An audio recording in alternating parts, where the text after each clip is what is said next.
Yeah. Yeah, dogs. Hey, YouTube. Let's do this. Let's just do. Let's do this. Come on, play the intro.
You're a strange animal, that's what I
And hey, everybody, welcome to Squatch Talk. I'm Pat. How's everybody doing tonight? And yeah, so here we are. We have a guest tonight. Good guest. He was the sort of the visionary, I'll say, visionary designer of the Falcon Project, which I know a lot of people remember, and so aerial guy, expert. Now he's got some other things he's trying to do, and so we're just gonna bring him right in, jump right in, man. Please welcome to the show, everybody, Mr. William Barnes. Hey, bud, how you doing tonight? Good. Good. Thanks for being here. I appreciate you being here. I know it was last minute. Unfortunately, like I do things sometimes. But some things caught my eye today that involved your name, and I got a suggestion from a friend, said you should have William on, and I said I'd love to. Like the sort of again visionary of the Falcon Project and all that. Like that would be interesting discussion, and then of course with some of the new stuff you're trying to do. So here we are, man. Where should we start? Would you want to? Should we touch on the Falcon Project stuff first, or I mean, it doesn't matter to me, man. It's up to you. Whatever you want. Anything goes. Okay. Yeah, you're a narrator. Something like that. I could be an opiner. Yeah, I think that's where I'd like to start off, man. So tell us about the Falcon Project, how that came to be, your role in it, and sort of, what happened with that. Well, the concept was there back in the day, technology wise. A lot of people say, it wasn't possible, but that's fine. I really don't care. Camera systems were changing every day. The thermal cameras are getting better every day. It's the way technology is today. Everything changes on a daily basis. Correct. And I was contacted by a gentleman up in Canada that makes airships, and he had a concept which was idealistic for what I was doing.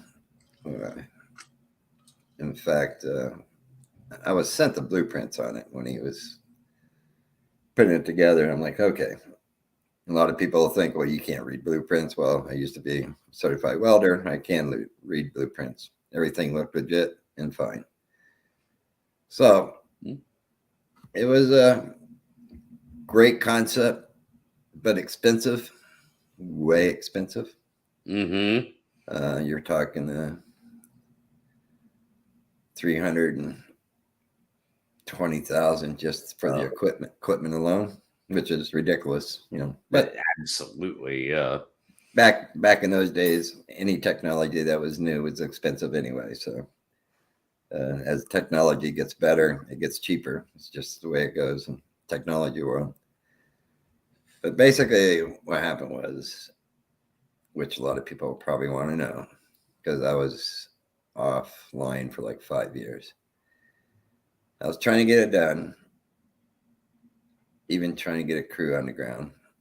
And a lot of people said I left them stranded. Well, at the end, there wasn't no money. At the end of the day, I didn't leave them stranded. And I feel really bad about it, but there was no money. I started out with like $26,000 to get this off the ground. And I had a gentleman in Silicon Valley who was going to give $20,000 and plus donate airships. Actually, I even went down there and did the inventory for him. He was going to donate them to the university, and basically all we needed was a place to store them, but nobody wanted to put up the money to store them up there, put them in storage. Um, Right. it's, Because that's expensive too. That well, basically requires hangers. well, no, actually, you just fold them up and put them in storage. You know. Okay, so they were collapsible. Oh yeah, these are just Yeah. regular airships. The guy had 3 of them. We blew them up and everything in Silicon Valley. Really cool guy. However, when nobody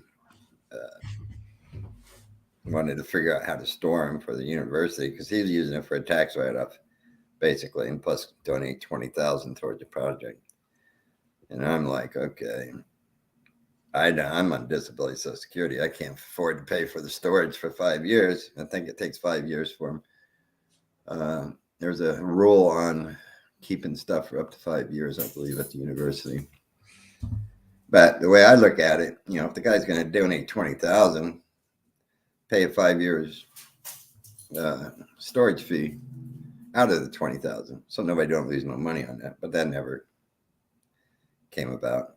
That just didn't work out. So basically, funding started at 26,000, and then it went down to 16,000 because since we weren't taking the airships, he brought it down to 10,000, and then the day before, everybody was showing up out west for the ground crew. I go to Vegas to meet this guy from Silicon Valley. He flies in a marketing lady from Wyoming. And I'm like, what? And hey, hang on for a second. Yeah, sure. That's enough. Okay, thanks. They didn't know. So basically, what happened was he brings in a marketing guy. Brings in a marketing lady. She does marketing, very high-end marketing lady. And I'm like, I'm 24 hours away from these guys on the ground. And he goes, this is, what I'm going to give you. I'll pay for it. I'll pay for the marketing for this lady to work for you. And I'm like, well, that's not going to work. That's kind of ironic. So I should have had $6,000 left at the university, which I was counting on because that's what I was told. So the next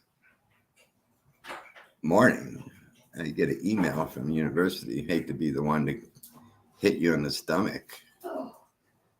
Yeah, punch you in the stomach. I think that's the way it was worded. There's no money.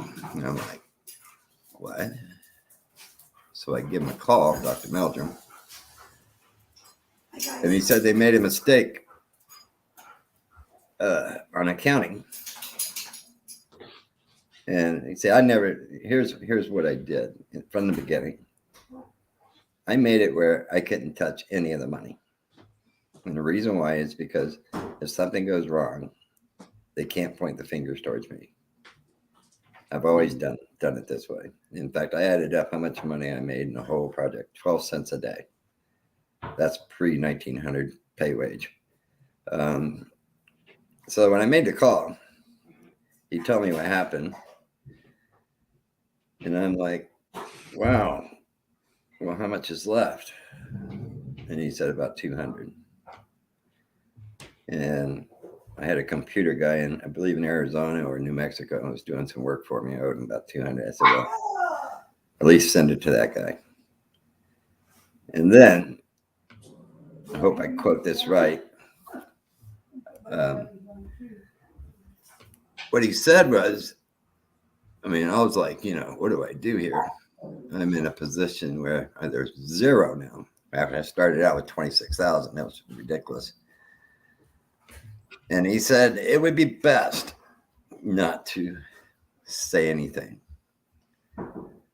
because people would look at it wrong, maybe. Or how did he word it? Exact word was people might not understand.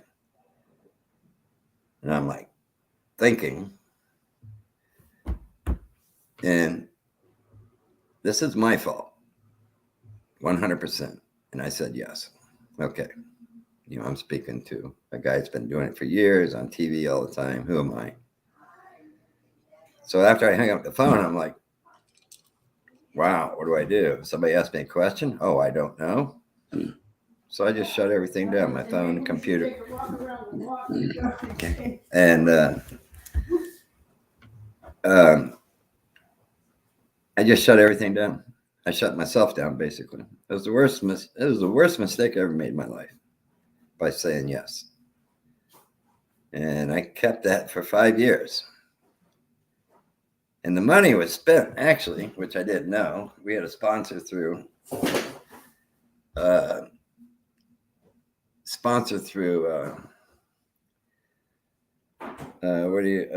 Olympia Beer, Pat's Blue Ribbon, which was pretty cool. And, really? PBR sponsored the Falcon Project? Yeah, they even paid for the conference up there. They paid for, they put up 6 billboards across the country, the $1 million reward. They rented the place for us up there. And everybody involved with the Falcon Project showed up.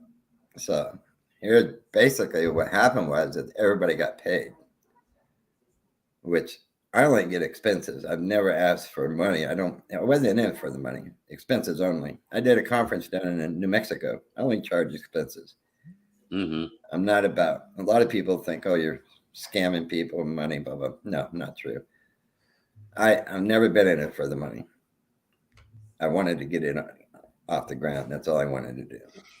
Okay, and so you're saying you were asked to speak at a conference in New Mexico? Yeah, at the Navajo Nation. And she went to pay me. And the only thing you charged were expenses. Yeah, just gas and hotel. That's it. So you drove down yourself? Oh yeah. You didn't fly there. No, it didn't matter if I flew down there. I would just try. I probably wouldn't even charge for that. It didn't matter to me. So I don't like charging for things like that. Okay. All right. Like in Portland, Oregon, when the conference was up there, come to find out, checks were written to everybody for expenses, hotels, and pay.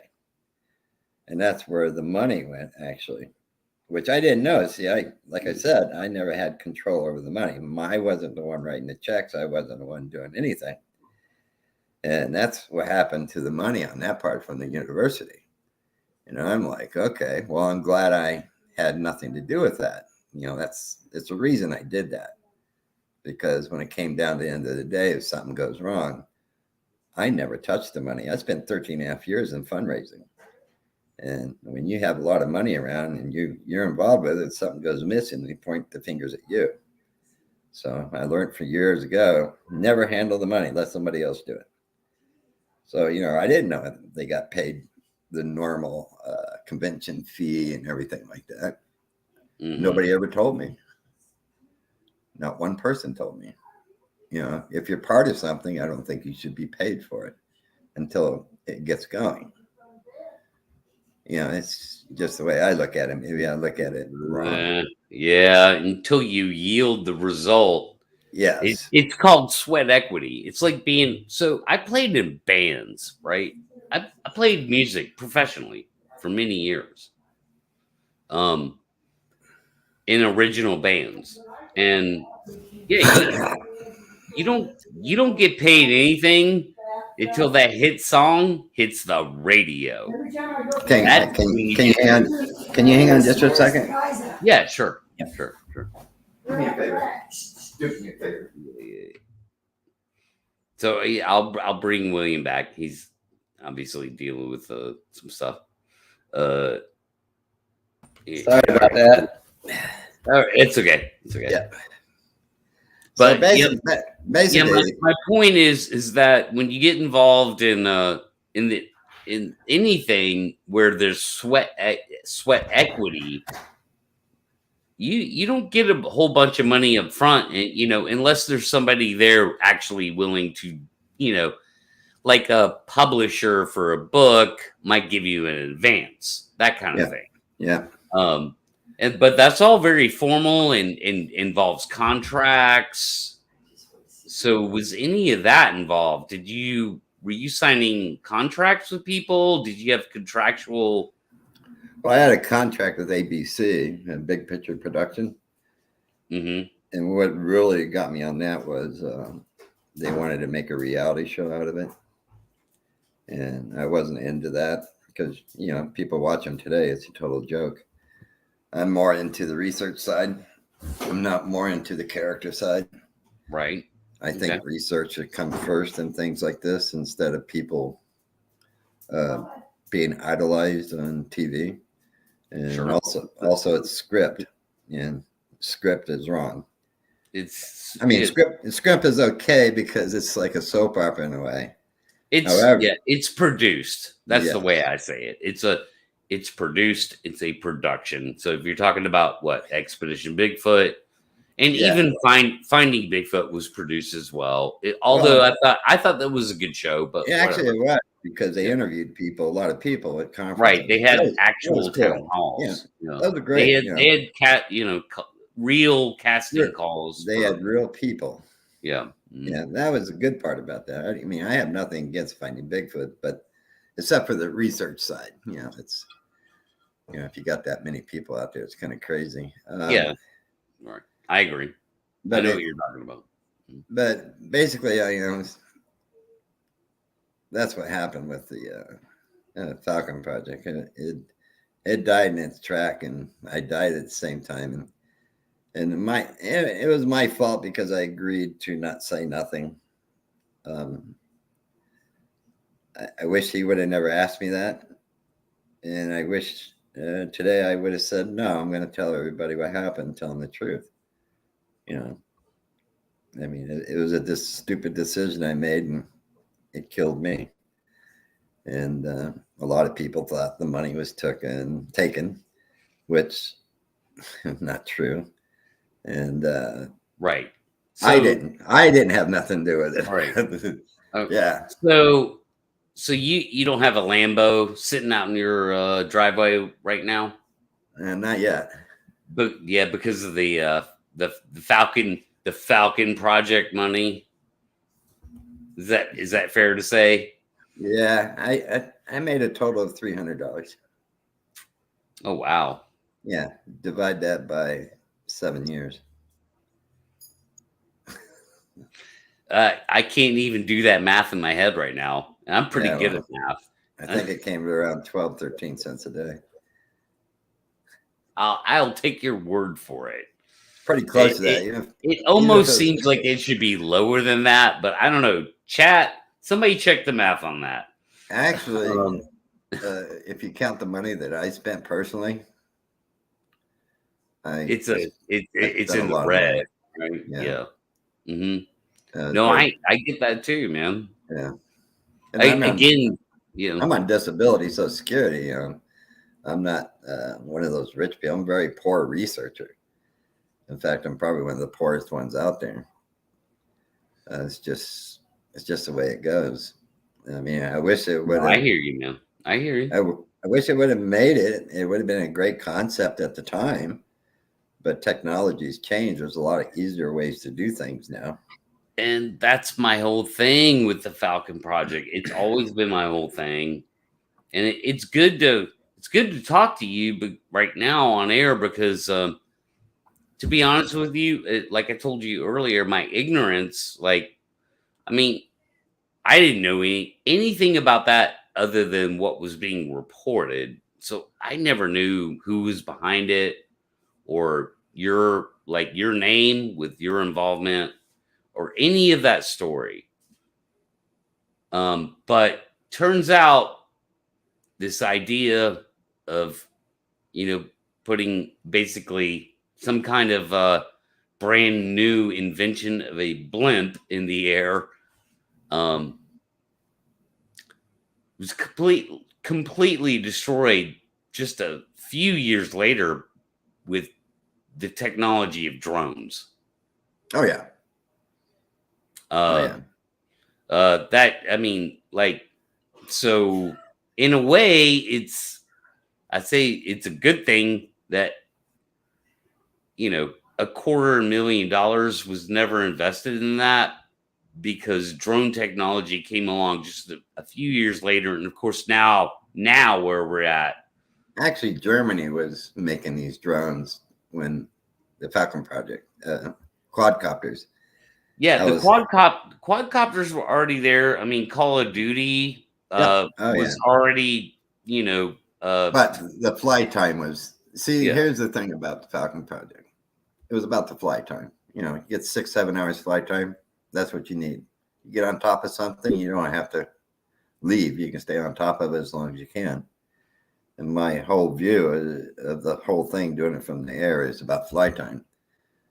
And if you're going to study something, you don't sit there and have a 30-second agree. video. I agree, but so you're a flight time guy. I'm a dart guy. I'm a Yes. speed guy. Well, more than that. I'm also the absolute best thermal camera you could possibly get from the air. That's the most important. Number one is not flight time. Number one is the best thermal camera you could possibly carry in the air.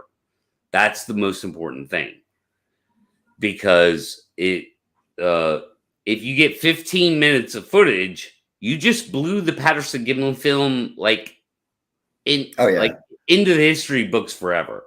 Yeah. And of course, you can have multiple batteries. You can have multiple drones that you have multiple battery capabilities, so you can constantly be out there. Yep. With a drone. But searching, you could also do that.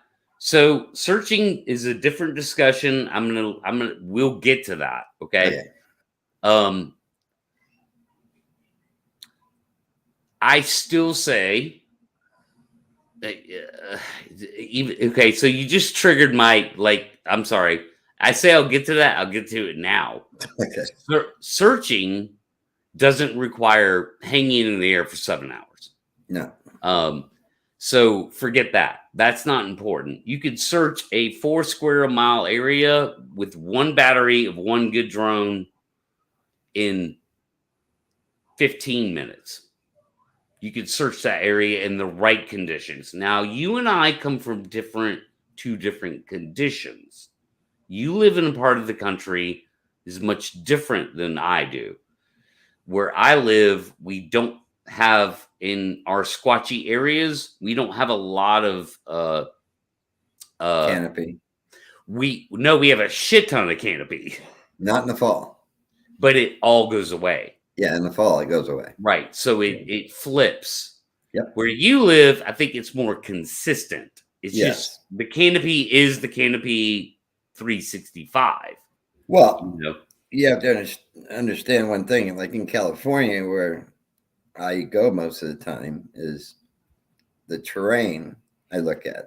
If I'm going to use anything in the air, I look at the terrain. I'm not going to look at the canopy, because there's some places you're not going to see the ground. But there are many places in the mountains of California where there's plenty of sightings where you can actually see the ground most of the time. So a lot of people, here's what I hear all the time: canopy, canopy, canopy, canopy. You know what? Where do you live? Where are you researching at? Of course, you're going to have canopy because that's where you're at. But if you do your research and look at the canopies in the areas you're working, you can stay away from those areas, because these things don't live just under thick canopy. They live in all types of terrain. The trees could be 30 feet high in an area, and they'll still live in that area, or be in that area, not live in the same area all the time. So a lot of people, they're just thinking about the canopy, and I look important. Oh, it's very important. But see, what I did for years was, when I look up a sighting, I get on Google Earth and see where it happened at.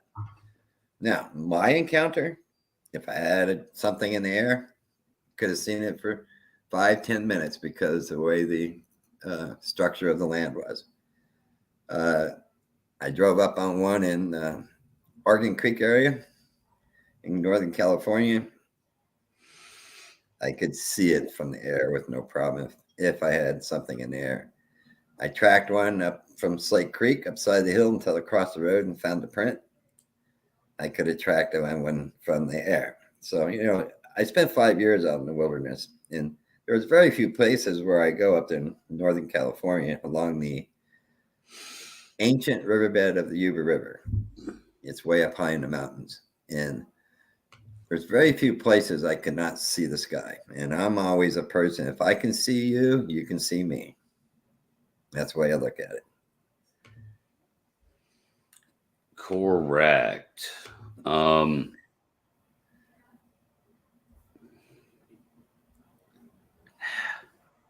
Okay, I'm trying here. Can you help me out here, Squatch Mate? What's that?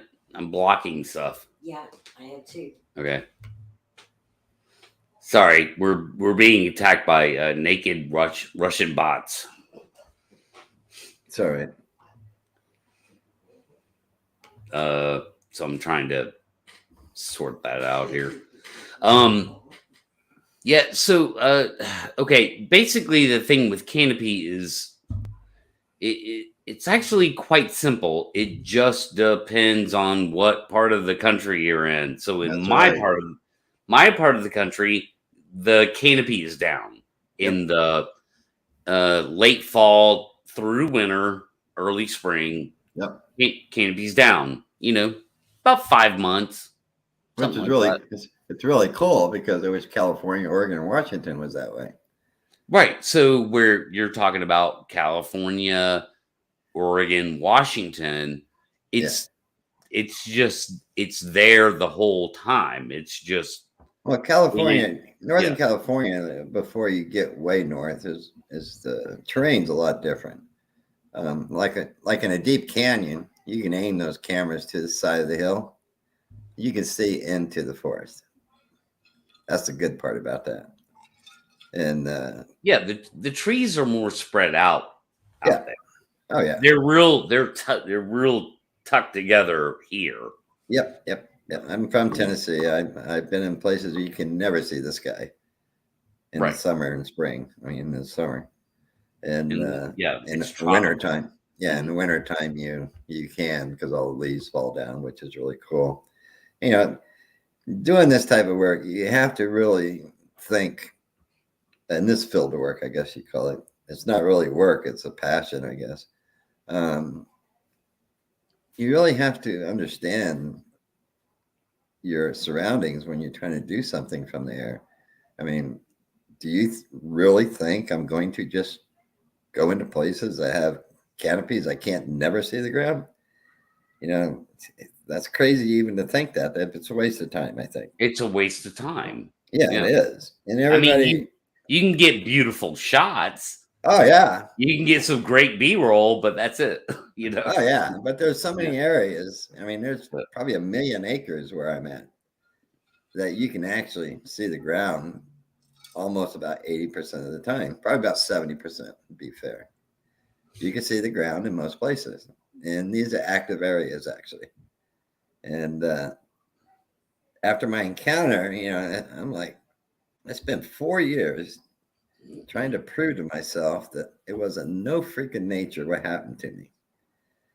And I started finding evidence of these creatures, and I'm like, wow, this is interesting. Now I'm talking 4 years solid in the woods.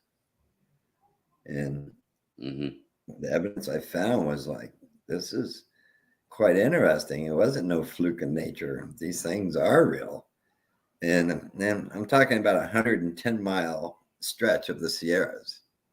Every area that I worked in, I did underwater gold mining. And I would not tell anybody for 4 years what happened to me. And I would take off and go look around, always curious, see what I could find. The first thing I found was 5 tree twists. It's nothing like you see on the internet. These things were actually twisted and bent over. 5 in a row, about 8 feet high in a canyon, a creek bed actually. And I'm looking at these things. I'm like, wow, this is impossible. It'd take a pipe wrench for me to do it. And the height of it was unreal.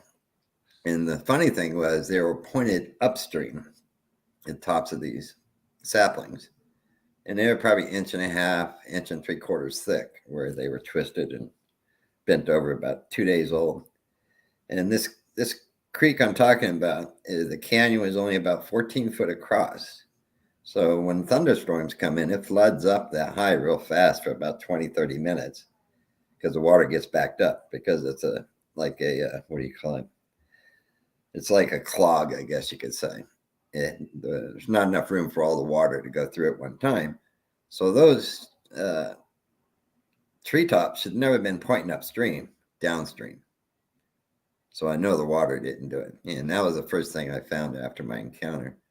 And then Oregon Creek, I drove up on one because there was a solar cell tower up there. And I had to call in where I worked at during the winter to make sure everything's going all right. And I'd go up there every evening. I can tell you when the wind would start, when the wind would die. I know that place so well. It's just unreal. I drove up there and drove up on one, and I smelt it, and I'm like, wow, I never smelt anything like that before. And I learned something. When people describe the smell of one, if they have to describe it in 3 different ways, 2 to 3 different ways, it's not an animal that we know about, because all animals have their own smells, and we know about almost every mammal that lives out there, and none of them smell like that. And the sweetness of the skunk smell, what got me was, it's like the smell 3 miles away of a skunk. It's real sweet. It's not putrid. And I could smell it in that putrid part, that sweetness of that skunk smell. And I'm like, wow, there's no dead animal up here. There wasn't one here last night. And then when I drove back the next evening, same condition, wind, the breeze, the way it was, no smell at all. And if it was something dead, you would still smell it. I mean, that's just the way it is. You know, if something dies on the ground, the scent's on the ground, and no scent at all. And I never forgot that. And the one I tracked, the Slate Creek upside the hill from the creek after a flood, that was quite interesting. And that's when I finally realized, yeah, okay, it wasn't no fluke in nature. This is real. This is real. And Right. then I told somebody what happened to me. And I'm like most people. People think you're crazy when you say you see one 3 feet away. The guy I told it to is a friend of mine. He laughed. He goes, well, maybe it was trying to say hi to you. And I looked at him and said, that's a hell of a way to say hello to anybody. That was one of the scariest moments in my life that night. That was the craziest thing that ever happened to me. I thought I was going to have a heart attack, to tell you the truth. I had no place to go. I'm paralyzed in both legs. You know, I can't run. There's no way. And it was interesting. I mean, it was scary. I moved my camp over to the other side of the canyon. It was the longest 30 days. I usually spend up to 7 months out there back then. 5.5, 6 months is normal. 7 months is a long time. And that's a long time to spend in the woods each summer. So, and plus it gave me an opportunity to do a lot of research on my own. I mean, I wasn't out there to prove to anybody that, you know, these things exist back then. I was out there to prove to myself that it wasn't no fluke of nature. That's all. And then I started asking old miners that live out there, and they told me stories. It was just raise hairs on the back of your neck, because these guys live out there year round. I know about 5 people up there in those mountains that live there year round. They're old time miners. One of them's dead now, but the other 4 are still up there, and they live there winter, fall, spring, summer, and that's what they do, is do gold mining. And they just don't fit in society. Really good people, don't get me wrong, but they get to see everything out there. It's really interesting stories, they say. So that's the reason why I got into the aerial part, because if you look at the history of research, they're not doing too good of a job. Nope. And and when you try to change things, you have a lot of people saying you can't do that, because it seems like there's a rule in the Bigfoot world. Yeah, the rule is if you don't go out there, boots on the ground, and get it done like a thrill seeker, you're not doing it right. No, we don't want easy solutions. We want the hard solutions that have gotten us nowhere in 50 years. Well, actually, they find trackways. They find. I don't care about trackways. Well, I know, but I'm so over footprints, man. Well, I know, but the thing of it is, the track is the trophy. That's all it is. Yeah, that's all it is. It's a thrill seeker's trophy. You're right. Yeah. And like the one I tracked was less than 7 hours old.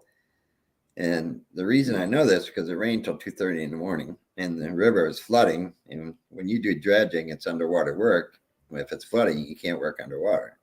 So I said, I'll take a hike up the creek, and there's nobody where I'm at. Believe me, there's nobody out there. I'm way out there in the middle of nowhere, and I found the trackway. You couldn't see the print the way the ground was, but when it crossed, that morning taught me a lot about tracking them. All I could see was the disturbance on the ground. Each place it stepped, just a disturbance.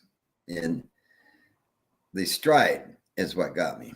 The stride was around 3.5 feet. And I could see the disturbance in the ground. Just even if it was a little rock that moved, the dirt, a stick that went deeper into the ground after a rain, which is unusual. And across the mining road, and there was a footprint. The mining road's big enough for a Jeep to go through. And there was the footprint in the middle of the road. It took one step from the side to the middle to the other. And I'm like, wow, and I'm looking at my watch. I'm like, this is less than 7 hours old. And I weigh 200 pounds, and I can only go a quarter of the depth.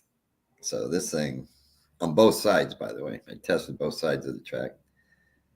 And I can only go 25% of the way, or pretty close to that. This thing weighed probably 800 pounds.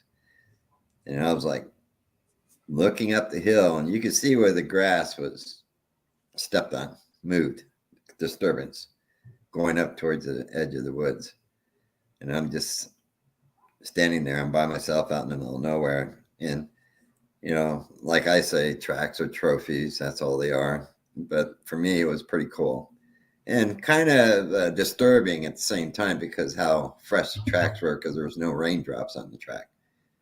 And I'm like, okay, that thing's up there someplace. Sure. I'm going back to my camp. I'm by myself. I don't have no dog with me, no nothing. A dog is very important. A lot of people in the Sasquatch world, they don't like dogs around. Well, dogs are smarter than we are most of the time, because they know things that we don't know. And most dogs know that these things will kill them. They will cower. There's a history of this, night and day. I spent years studying encounters with dogs, with people. And most of the time, it's very, very rare that a dog will go after one. And usually it's not too good at the end. They will cower. They will run underneath your car. They'll run into your tent. This is quite common. If you do your research, I tell this people all the time, do your research. Look up all the encounters where there's dogs involved. And look at what the dogs do. Just ask them. I used to have people call me all the time about encounters. I've probably had a couple hundred people call me over the last 12 years. And for a couple of years there, my first question was, did you have a dog? And they would get mad because they want to tell me the story. And I want to know if there was a dog with them, because I wanted to know what the dog's response was. And it's kind of weird, if a dog knows something's out there and we don't know, and if they don't exist, how the hell did the dog know? That's strange. Yeah, I mean, the whole dog thing is interesting to me. I have dogs, obviously. Got Yeah. 3 little dogs. But yeah, man. So let's kind of let's go back and talk about the advantages of being in the air, which is the whole concept, right? Yes. And of course, where we're at now with the technology available in 20, you know, to like where we're at with that, the advantages of being in the air has to be game changing with Oh, it is. with yeah, observing and filming these things once and for all in a way that's never been done before. Yes, that's true. What happened to me a couple of summers ago, another failure at trying to do something. I was doing trail cams. Ran out of money, got people mad at me again as usual. And but he was doing recordings, and I even put the mics out for him sometimes. So I knew that, where they're at, and he didn't. And sometimes he'd put them out. And he collected 5 tree knocks, which I got to hear on the recordings, which is really cool. Because you have to understand, when I did mining, I was always by the river, so I always heard the river at night. Right. I didn't hear tree knocks. I never heard them before. Yeah. And it was really interesting to hear that, because what got me was, since these were in different places each time, the one thing I did notice was the tree knocks were consistent, the sound. And I'm like, okay, pine cones don't make the same sound when they fall. Sometimes the ground is soft, sometimes the ground is hard. And also you would hear the bounce if it came from a far distance. So I asked two questions. The first question I asked, how far away was it? And no response, because you can't answer it. Then the second question was, which direction did it come from? Well, can't answer that either, because nobody was there except for the recorder. So I had to, if I could answer those questions, I could figure out a way to actually track them by listening. Tree knock is number one. Other sounds could be other animals. I don't know. But I'm on the fence about tree knocks, by the way. I'm not completely 100% convinced yet, because we don't see them do it. We just hear it. So to solve the location is triangulation. And, a shot spotter is made for locating a gunshot. Correct. And it's very accurate, believe it or not. It is. It's accurate. Mm-hmm. I mean, they get it down to probably a 20, 30, 50 foot square areas sometimes, which is really cool. Yeah, it is. And the military uses it too. Yeah. So when I looked into it, I'm like, okay. My first quote was $30,000. And I'm like, sorry, that ain't gonna happen. It won't be today, tomorrow, next year either. And then I called, emailed my brother. We don't talk a lot, but we do. I mean, every once in a while. He spent 30 years in surveillance in the Navy. And he said, well, why don't you just triangulate the sound? You need like 4 mics to do that, and run wires and everything. And I'm like, okay, well, I can't run wires. I'm out in the middle of nowhere. It has to be wireless. So I spent 6 months, even called a computer science lab at the university here, and they couldn't help me. So, like I said, I kept digging and digging and digging. And I found an article that shows that they've been using this system biologists have for hunting down rare birds in the forest. And I'm like, well, okay, this is cool.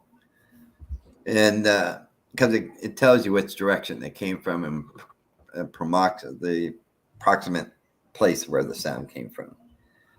Because when you look at the milliseconds, it's an average of 1.3 feet.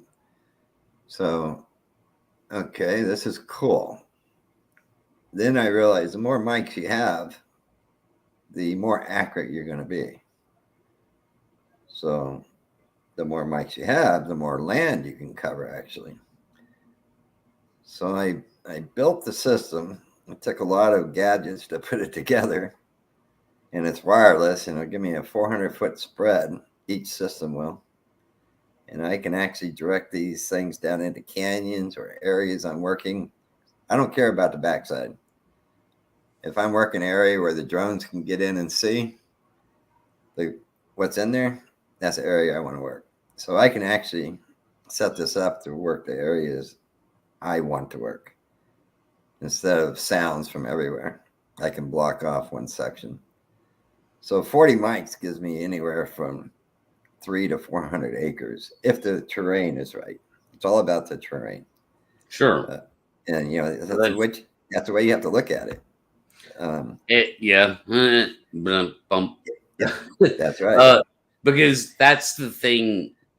Like, that's kind of the thing I want to bring up about all that is that you don't need all that.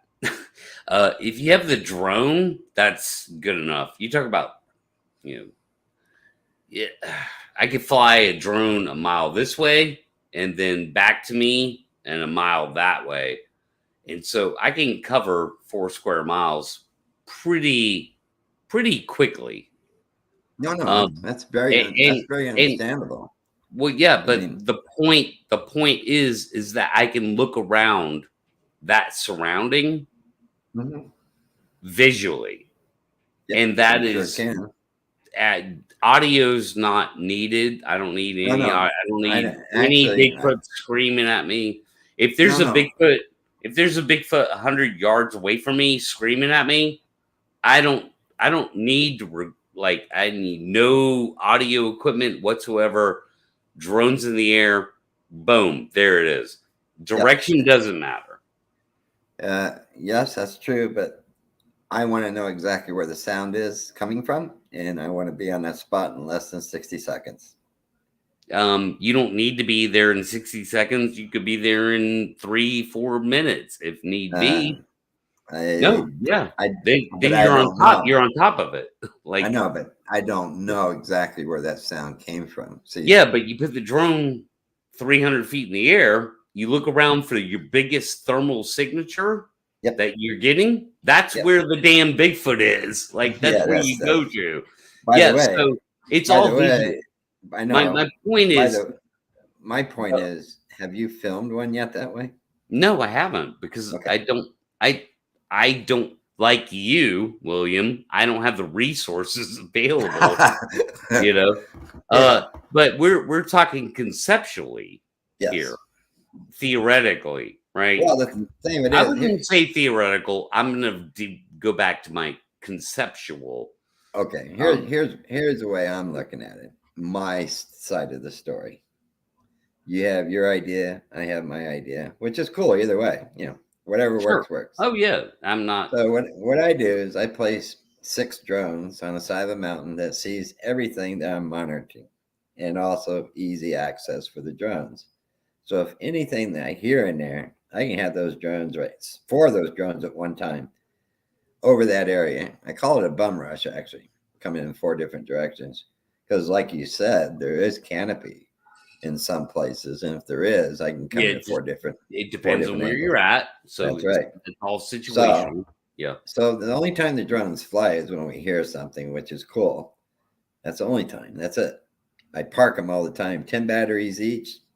Like I said, I got about a 6-hour flight time. By using a relay system, I get on top of something. I don't want that 15-second thing. I want that 45 minutes, hour, 2 hours, or whatever I can get. I don't want to have to bring the drone back. There's no way. I'm sorry. I want to stay on top. And relays.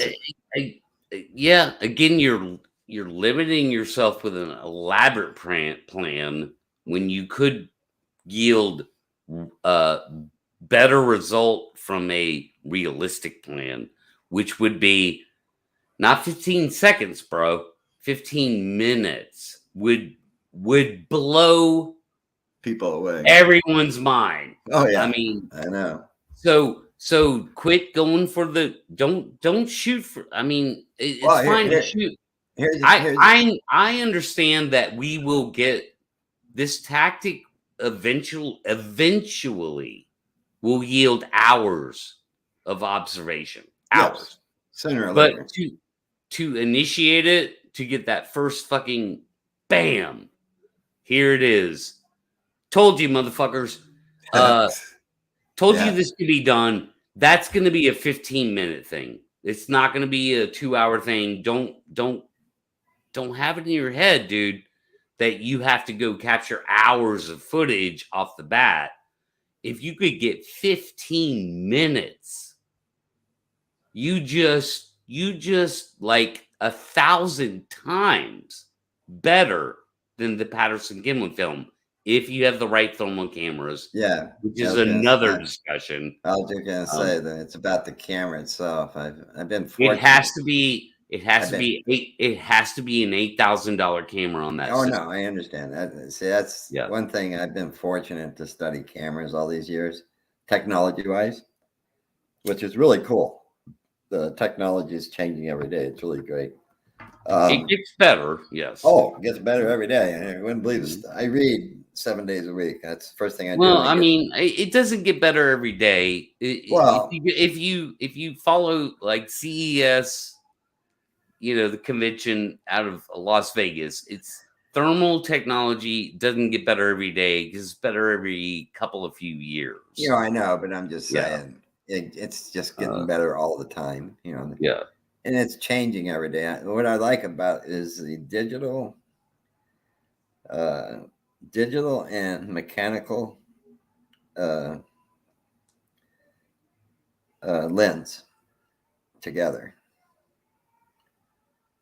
That makes it better. Yeah. To bring it up close.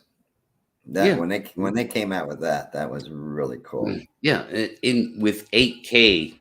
Yeah, 8K. Yeah, 8K technology. A lot of people don't even understand how 8K really works. That's the strange part. It's just I mean, and that's fine. It doesn't matter what they understand about it. All that matters is who's out there doing it, or who's using it. Yeah. So when it's captured, I'm going to go back to be able to listen instead of looking all the time. The investment on the equipment is only $7,500. Yeah, that's a roughly. Camera. Yeah, no, that's what my investment is for just the listening devices. These good. Sorry, wireless system. Yeah. So instead but wait a minute, let me finish. Okay, go ahead. Instead of looking at it as a waste of time, I look at it as a tool, extra tool. That's it. That's all I'm using it for. Yeah, but for $8,000, you could just have the drone. You don't need I need 6 drones. See, again, I mean, I disagree with your tactic. That's just a personal disagreement between you and I. I need 1 drone. No, that's fine. 1 or 2 drones with a lot of batteries. Obviously. Yeah, you gotta have 10 batteries. So really all you need is 2 drones. In theories, if you have 2 drones, 10 batteries each, right? For a 40-minute flight time on each battery, then you have you don't need 5 other fucking drones. You can always switch in and out. Yeah, everybody has their own idea how to do things. I just like to be prepared Sure. That's it. And what got me about the batteries, they're kind of expensive. They're very expensive. Yeah, when they gave me the price on the 10 batteries, I'm like, wow, that's interesting. It's like $1,500. It's ridiculous. Yeah. And all they are is batteries. No, yeah, batteries are expensive. They're about $1.50 a piece. Yeah, for any good drone. Yeah, good drone. Yeah, sometimes only 50 to 100, and then like you said, when you get to a good drone, it runs around 125 to 150. Yeah, I got a couple of good deals from some American drone companies. They know what I'm doing, and but I don't like the drones. The American drones don't have the really good quality. The military drones, actually, like, I'm not going to name the company. Well, I mean, there's only so much quality you can get your hands on as a skill. Yeah, that's the problem. Yeah, and I've settled on one, and that's the Evo 2 Dual. Yep, that's right. That's it. Evo tool, yeah. Evo 2 Dual. I was thinking Maverick. It's Evo 2. No, not the Mav. No, I know. It's the Evo 2 is the one I'm looking at. Yeah. Yeah, it's a nice. It's actually nice, and plus they came with the Chinese camera now. You can get them with the Chinese version, and so that does knock about $2,000 off the price, I think, roughly. Yep. And some would argue it's even better. It's a better camera, and that may very well be. The people I've been talking to, in the drone industry, they really like the new Chinese thermal camera. Yeah, really that's what I'm saying. There's an argument to be made there that the camera's better. And here we have the specs on it. I'm just kind of roughly go through it. There's a lot of weird technical shit. But I mean, this fucking thing, I mean, this is it. This is the Sasquatch killer, I'll call it. Oh, it is. It on its own, just one of them, in my opinion, William, if you're in the right spot with the right information. Right spot, right time. Yeah. And the right time. This thing on its own is the most powerful platform that could ever be used. Oh, no. To observe a Sasquatch. I've been 100% believer in this technology over the years. People thought I was crazy. Well, I know. I mean, yeah, I get that. Obviously, the Falcon Project, going back to that idea, because drones, anything air is going to solve this mystery unless they shoot one or find one dead on the side of the road or something like that. Yeah, grandma hit. But other than that, it's going to take something else, because you're not going to trap them. You're not going to run them down. And you're not going to outsmart them. Huh? You are not going to outsmart them, boots on the ground. No, they're smart. I mean, yeah. I was very surprised, because that one I tracked, like I said, I learned a lot from that. And believe it or not, it was on the inside corner where it went to get water. You can see where it went down to get water. And the inside corner gives you view downstream and upstream without being seen. That really intrigued me, how smart they can be, because it gives an vantage point. Well, I mean, but to me, that's already clear. They outclass us. Oh, yeah. In their environments. Oh, yeah. Because 50 years has proven that, since the Patterson-Gimlin film, right? Where, Roger and Bob just like almost dumb luck, but not quite dumb luck. It was interesting. It involved a little bit of luck. They filmed one. They filmed Patty. Clearly clearly not a guy in a suit, clearly a Sasquatch. Some people They filmed that damn thing. Some people will argue that argument about that footage, but then again, I don't care. I'm going to move. Oh no, I don't care either, because Yeah. the way I look at it, how in the hell did they know what it looked like? Yeah, no, I'm not even trying to get into. I think you and I both agree that's not a guy in a suit, right? Well, I wasn't there, but I think it's more true what happened than not true. Tell you the truth, I'm a visual person, So am I. and I can understand why people argue the point about the footage. It's normal for people to do that. I had to step outside to smoke a cigarette. I shouldn't smoke. That's all right.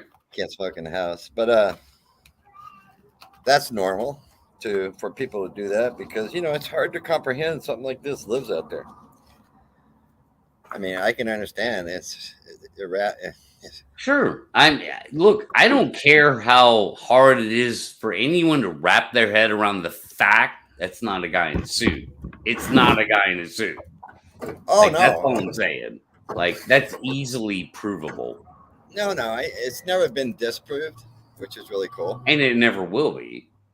Yeah, because it would have already been if it was. Yeah, exactly.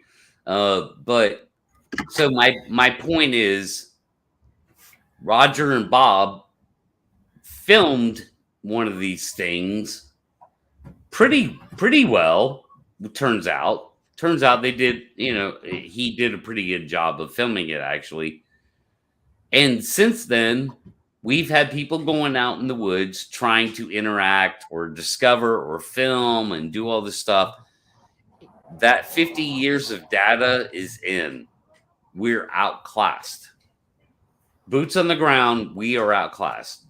If you go out there and you try and deal with them on their territory, their terrain, you ain't going to win that fight.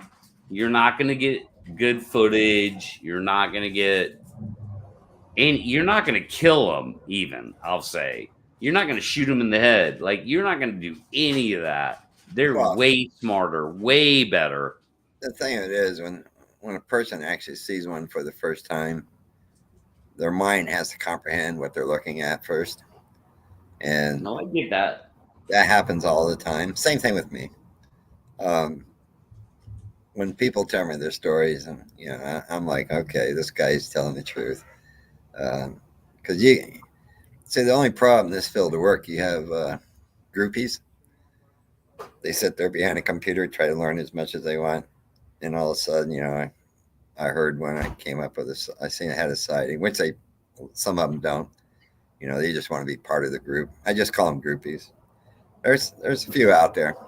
Right. It happens. Believe me, I've had a few. And but the real encounters, they're more intrigued by what they're looking at. And you don't have time to pick up a camera. No, you don't. I laugh every time I tell my story that my encounter. Did you take a picture?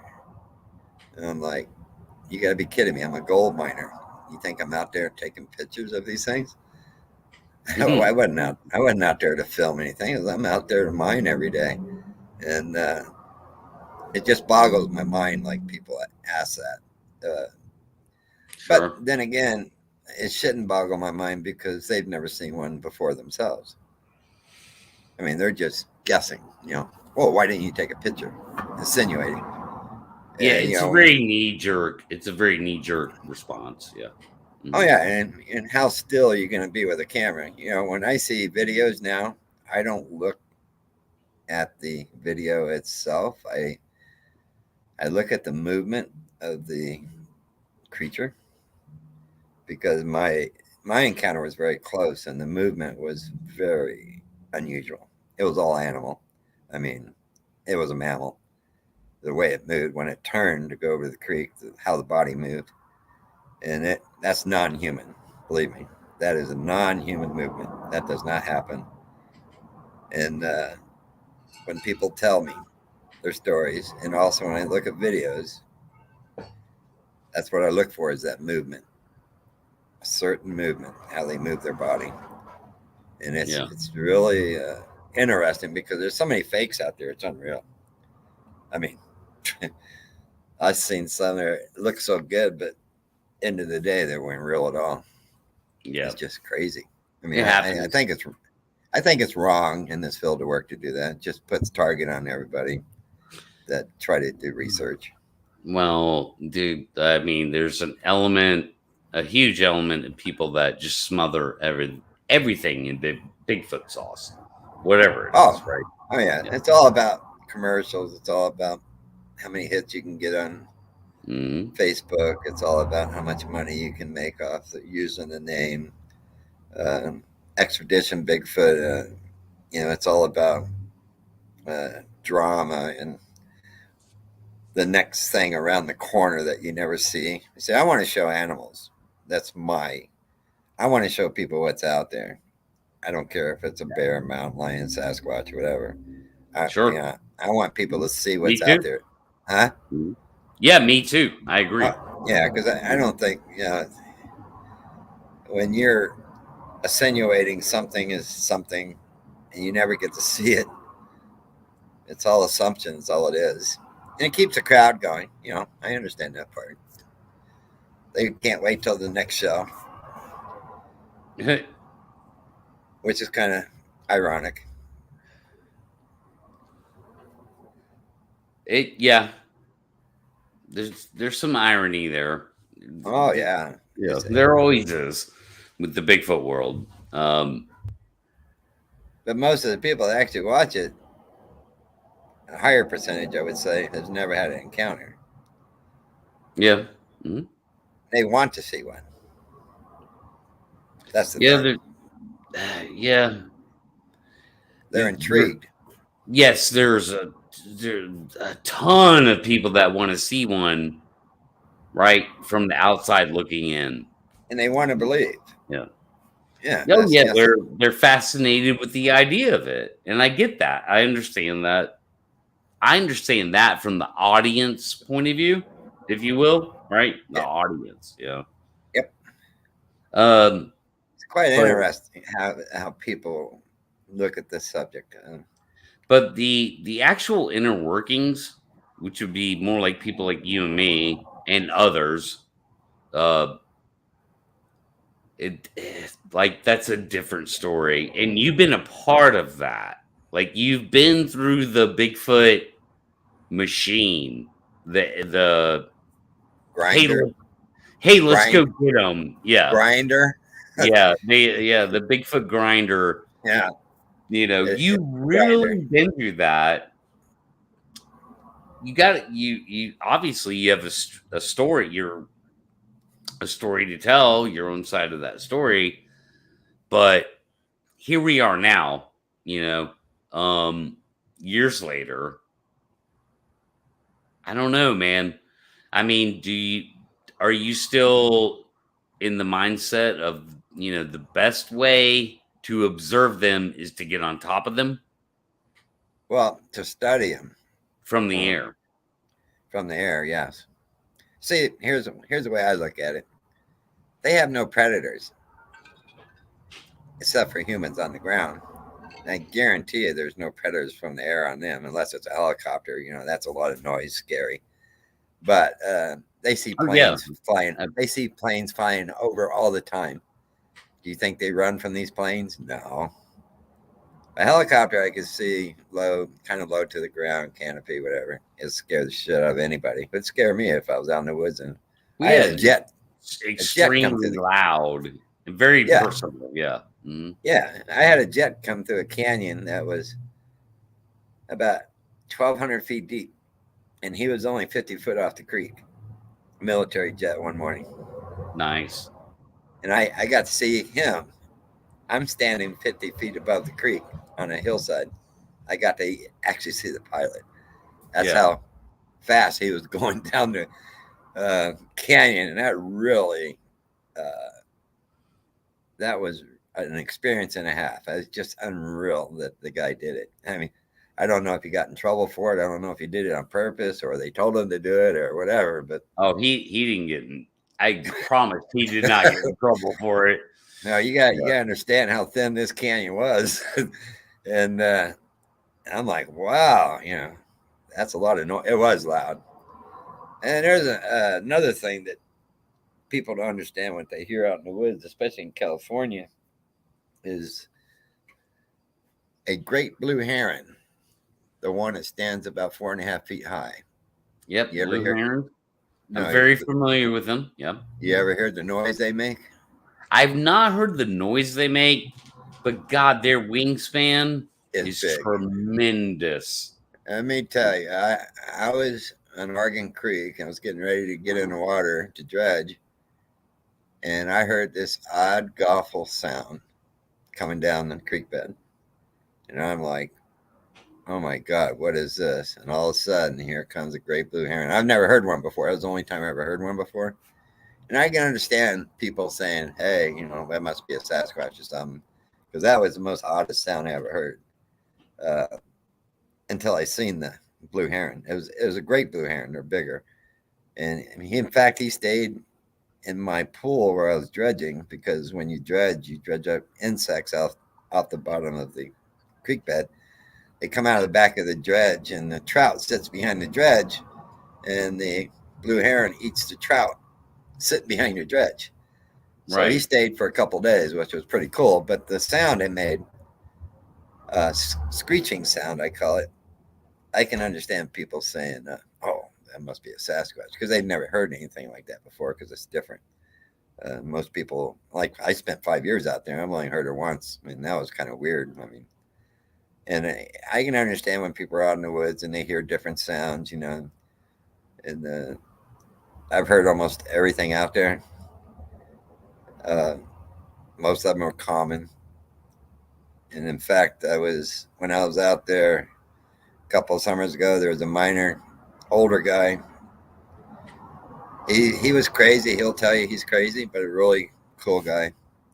He said, I hear these noises hollering back and forth at nighttime. I've been hearing them for about 10 years when I come up here. And I said, well, just wake me up if you hear it. And he woke me up 2 times. I didn't get to hear it, but he did. And I thought, well, the guy is probably crazy. And then the third time he did it, mountaintop to mountaintop, ridgetop to ridgetop. These things are hollering back and forth. And it just blew my mind. I'm like, I'd like to know what it was. If I had a drone, I would have sent it off to go look. Exactly. Because, see, that we don't know what those sounds are. That's the thing. That's the reason why I like the sound system. Plus, I have it recorded too. That's another good thing. And that's extra evidence. But just the beauty of being able to take the drone, the most powerful tool in the arsenal, and go investigate that ridgetop. So I'm just gonna ballpark this. You could probably get to that ridgetop in a minute or less. Well, actually, one ridgetop was about 800 yards away. The other ridgetop, I knew exactly where the sound was coming from, was about a quarter of a mile away. Okay. Yeah. So we're easily under a minute with a drone. But I've never heard anything like that before in the woods. It wasn't owls. It wasn't cats. It wasn't bears. But I don't know what it was. That's the thing. I don't know. The point is, you could use a drone to get there under a minute. It would take maybe half a day to hike there. Oh, way longer than that. No. Or a full day. Some places, yes. Places I go, yeah, because these canyons are deep. These mountains are high. So there you go. Like, there's the power of the drone right there. The vantage point I have where I work at is the ancient riverbed that was pushed up by the mountains about 25 million years ago. And they stream all across the Sierras and northern Sierras. And the terrain is really cool. The trees are not like big canopies, most of them. Actually, during the mining days, they're all cut down to build cities. And these are just new growth, most of it. they're big trees now. You're talking 150, 160 years ago. However, it's not as thick as it was in the beginning. I've seen pictures from the 1800s. They were bare where they did the hydraulic days, completely bare. It's just unreal. And there's so many places up there to do this, to do research and use drones. And like I said, I'm going to go back to the canopy. That's what I get 99% of the time. Oh, you can't see them because of canopy. The canopy. That's all I hear. Canopy, canopy, canopy. I'm sorry. I don't know where you're at, but you know where I'm at, it's a different situation. You know, it's way different. And it's a lot easier to work.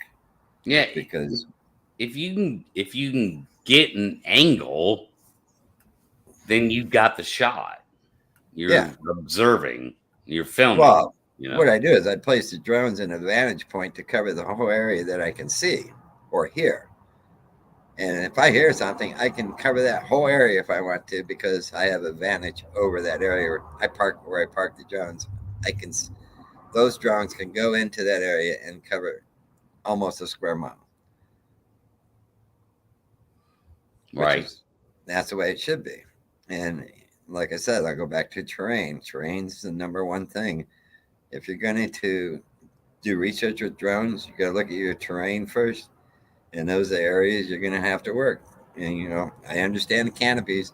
And also, here's another thing. Old apple orchards from the 1800s, from the mining days, are great places. And you'll find small ones. You'll find big ones. I know apple orchards way out in the middle of nowhere. It's just unreal. Because of the mining days, they needed vitamin C. They needed vegetables. That was one of the things during the gold rush, is that people would get scurvy from no vitamin C. Right. Right.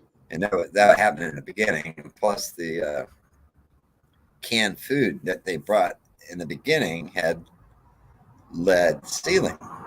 To seal the can, they used lead. And that was killing people too.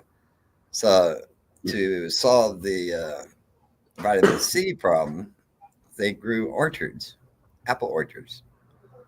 And these are way up high in the Sierras. It's just unreal. And these creatures eat apples.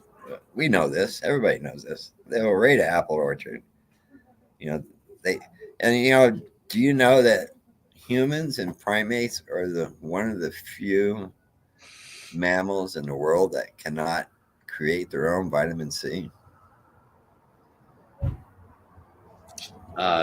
Sure.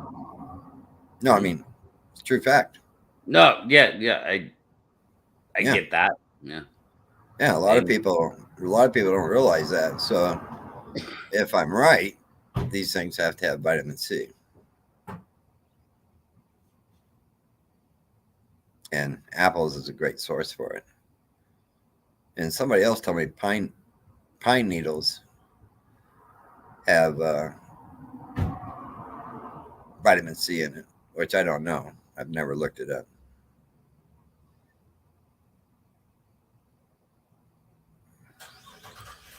That kind of makes sense. That with their exposure to the sun, no, you're saying vitamin C, not vitamin C. Okay. Yes. Yeah. I don't know. I'm not the guy to ask about that. Interesting though. I mean, stuff like that's on the research side. It's great It's great. If you're doing research, it's a great advantage, because if you listen to the Native Americans when they talk about Sasquatch, they'll tell you they lived amongst them, and Native Americans actually followed the food chains in their day. And that should tell you something too, that these creatures did the same thing. Fish, salmon, fruit, vegetables, deer, this is what they did. And especially Northern California, Washington, Oregon, they moved around and they followed the food chain. And if you go on that, it's very possible that these things do the same thing, which I think they do. I mean, it's just theory. See, we don't know nothing. All we're talking about is theories. Exactly. All we know that we need all observation. All we know is that Yeah, all that we know is that they exist. That's all. And we know everything about them on the outside, but we have no idea what they are. It's just crazy. And after 25 years, I'm still on the fence of what they are. I mean, I've seen one Yeah. up close. I can't tell you what it is, but I can tell you what I think it is. A wood ape. That's all I can say. Primate. That's all I can say. But that's my opinion. That's it. That's no fact to that. No concrete fact at all. And it's quite amazing, when you see something, you can't figure out what it is. But that's just my guess. A lot of people say they're human. Well, you know what? They're part human. They don't walk like us, believe it or not. A lot of people say, oh, they walk like us. Well, if you see one walk toward you, like it happened to me, they don't walk like us. They walk different. They don't have the stride we have. They have a better balance than we have. Yeah. And the I DNA part that came out years ago really, I wasn't very satisfied with that. I was actually hoping something would come out of that, but it was very disappointing. Well, are you referring to the Melvin Ketchum study? How could you figure that one out? Yeah, I mean, yeah, more than disappointed. It's It was. Yeah. But I was one of those people. Nothing to that.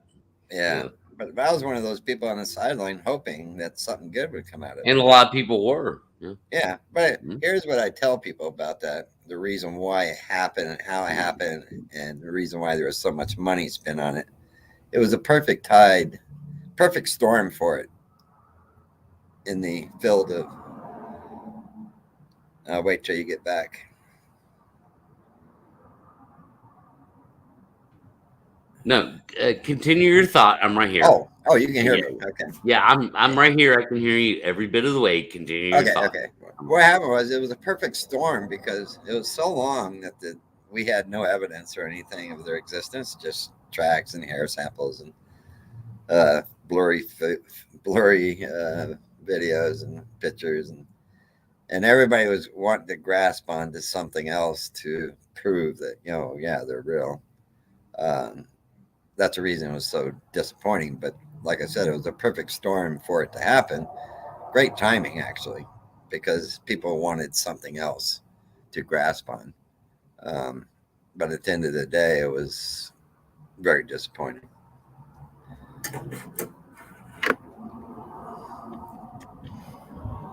Yeah, I mean, it was it was more than disappointing. It was basically a con job.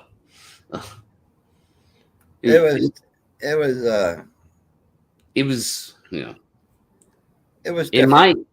in my opinion, it was an attempt to because almost all parties involved were very Christian fundamentalist people. Not that there's anything wrong with that. Can you hang on just for like 2 seconds? Yeah, sure.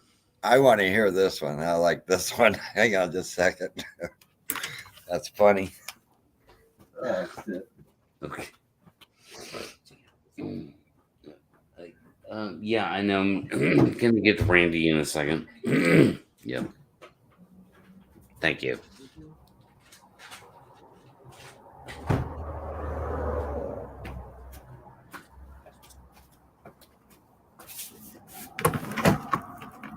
Where are we at here? Hang on just a second. Let me get rigged up here. All right, man. Can you hear me? Yeah, I got you. Okay, now let's start back with that Christian thing. Okay, I so want to hear this. well, basically, yeah, all the PR people and even Melvin herself, I believe, and everyone she associated with, especially on the PR side, they were all very Christian fundamentalists, and it just kind of the whole Melbourne Ketchum study turned out to be, in my opinion, a exercise in we can prove that God is real because Bigfoot is Nephilim. It was Oh, yeah, okay. That's what I thought you the was going to get to. Nephilim, Yeah, the yeah, Nephilim narrative, you yeah. know, unknown, made it human female Yep. mated with unknown, and the fallen, like the whole angel DNA thing that leaked and all that. Uh, No, Angel that's DNA. no, but that Which, makes sense because yeah, which it it's was, it's the yeah, it's the bipedal part. sure, but Nephilim were giants. Nephilim Yeah, yeah. were bipedal giants, right? Well, even though they were Um, giant, even though they were, you say they were giants, but we have to go back to the bipedal part of these things because when people see uh, something walking on 2 feet like us, they have to be part human in their own mind. Like a hunter will tell you, I see one and I put my scope on him, but I couldn't pull the trigger because I didn't know if it was a human or somebody on something else. That's the reason a lot of times they don't shoot them. well, I mean, if they're flesh and blood, they're definitely a hominid. Yeah. I mean, Oh yeah. so they Yeah. are a branch that exists closely to us. Yes. Yeah. So, if they are a flesh and blood creature of this earth, they are certainly related to us. We are related, no doubt Oh yeah. about it. I believe that. Yeah. I believe that, but I don't think they're. Yeah, the whole Nephilim thing is that obviously that's biblical. That's all. I've heard. Like, I've heard that ever yeah, since I got into this. yeah. That's fallen angel crap. Just theological, misunderstood theological. By the way, the word Nephilim first appeared in the Hebrew Bible, not the Christian Bible. Yep. Yeah, so people don't even understand all that. So let's oh god, jeez, yeah, we got way off topic on that. No, Which is fine. There's nothing wrong with that. no. A lot of people, they. It's good to let people know what other people think. Yeah, no, it is. So I wanted are you do you know Randy Harrington? Because Yep. he posted a question or a statement. I was part of the Falcon Project group team back in 2015. 2 years ago with William's trail cam project, he Yep. requested I join him. The recorded knocks he spoke about were from my recorders. Yep, it sure was. I never said they were mine, and those Yeah. are the ones I heard. And All right, so credit to you, Randy. oh yeah, I never said they were mine, and he still has them. I got that's what I was saying about the tree knocks is that they were consistent in sound, which really surprised me because they were in different areas. It was really cool. I mean, it was like, okay, consistency means something. If there are different noises from different places, I would think again about it. However, consistency is really interesting about that part. That intrigued me actually, but I'm still on the fence on that. I really am. I think there's something there. I really do, but I don't get to see them do it. That's the thing. Yeah, that is. I agree. I mean, even though, dude, I'm a victim of a wood knock encounter, if you will. But you know what? I didn't see what was making that sound, so therefore, there's a slight possibility that a Navy SEAL snuck up on me that night and decided to fuck with me. Yep. Slight possibility. I have to leave that. But other than that, I really can't explain it. Oh no, it can't be explained. But I hear it all the time from people. It's a It's not the thing, first time. man. Yeah. But it's consistent in stories. So like I said, I'm still on the fence on it. I like to hear a tree knock and be on top of it within a few seconds and say, "Hey, okay, it was there. It must have been that. So I guess they were right." And if it's not, it's also good for the people that are non-believers. Okay. So what I'm doing is a two-way street here. It's good for whatever happens. It's going to be good for one group or the other, and that's really good. Yeah, any attempt at actual observation is good for both camps. Oh yeah, it is. It actually is. A lot of people don't understand that part. See, I really don't care about non-believers because that's not my problem. But I understand why they don't believe, because scientifically, when we go to school, we're taught that things like this don't live in North America. We're taught from day one about that. And when we're growing up, they're the boogeyman or whatever. We hear stories about them. And, scientifically, no, they don't exist. And I understand why people are non-believers. It's very understandable. I mean, it's an interesting subject of non-believers. Well, Go ahead. I mean, well, I'll tell you this. You may or may not know about me is that I'm a complete skeptic in these waters. It's very head scratching to me how in the world there could be an undiscovered hominid running around in North America that our human species is not aware of. Like barely aware of, right? Yeah. So that's a huge head scratcher to me. Oh, it's And mind-boggling. I say that as the guy that wants to go observe them, that understands my friends are not lying to me. I pretty sure I'm not hanging out with a bunch of schizophrenic people coincidentally, I was putting them out there. And again, my own, very disturbing wood knock experience with potentially one night, and I got screamed at, few years before that by possibly one. And Have you ever heard a deer scream? yeah, I looked up every known animal sound in North Georgia or my area, like Actually, I did that in the past, and I had a deer actually at nighttime scream at me, and I've never heard a deer scream at me before. I was in the Smoky Mountains hiking the Appalachian Trail, and it just blew me away when I looked up and I seen 5 deer there. And then I was talking to the ranger, and he goes, "Yeah, deer scream." I'm like, "What? I never heard that before." Well, I might look into that more. I don't know what screamed at me that night. It was about 30-second long scream, so it had big lungs. It wasn't. Yeah, that's the thing about that part. Yeah, when they're long, you can actually.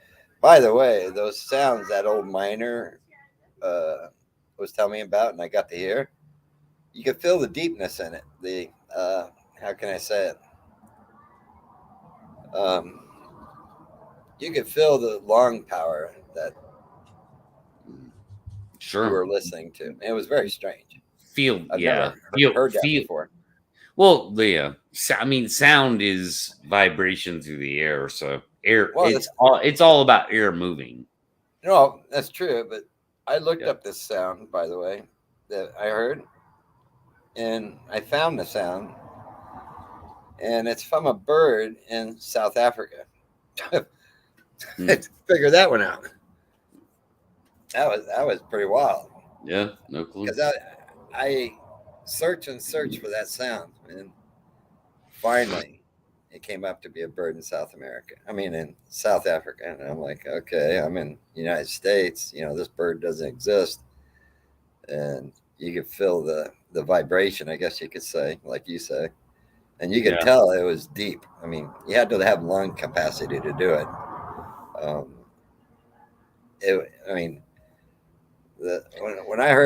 When I got to hear sounds getting off the river, that was a totally turning point for me. Right. And it was really cool. And I can relate to all the stories that people talk about now when they hear different things. But, everything out there is not a Sasquatch that you hear.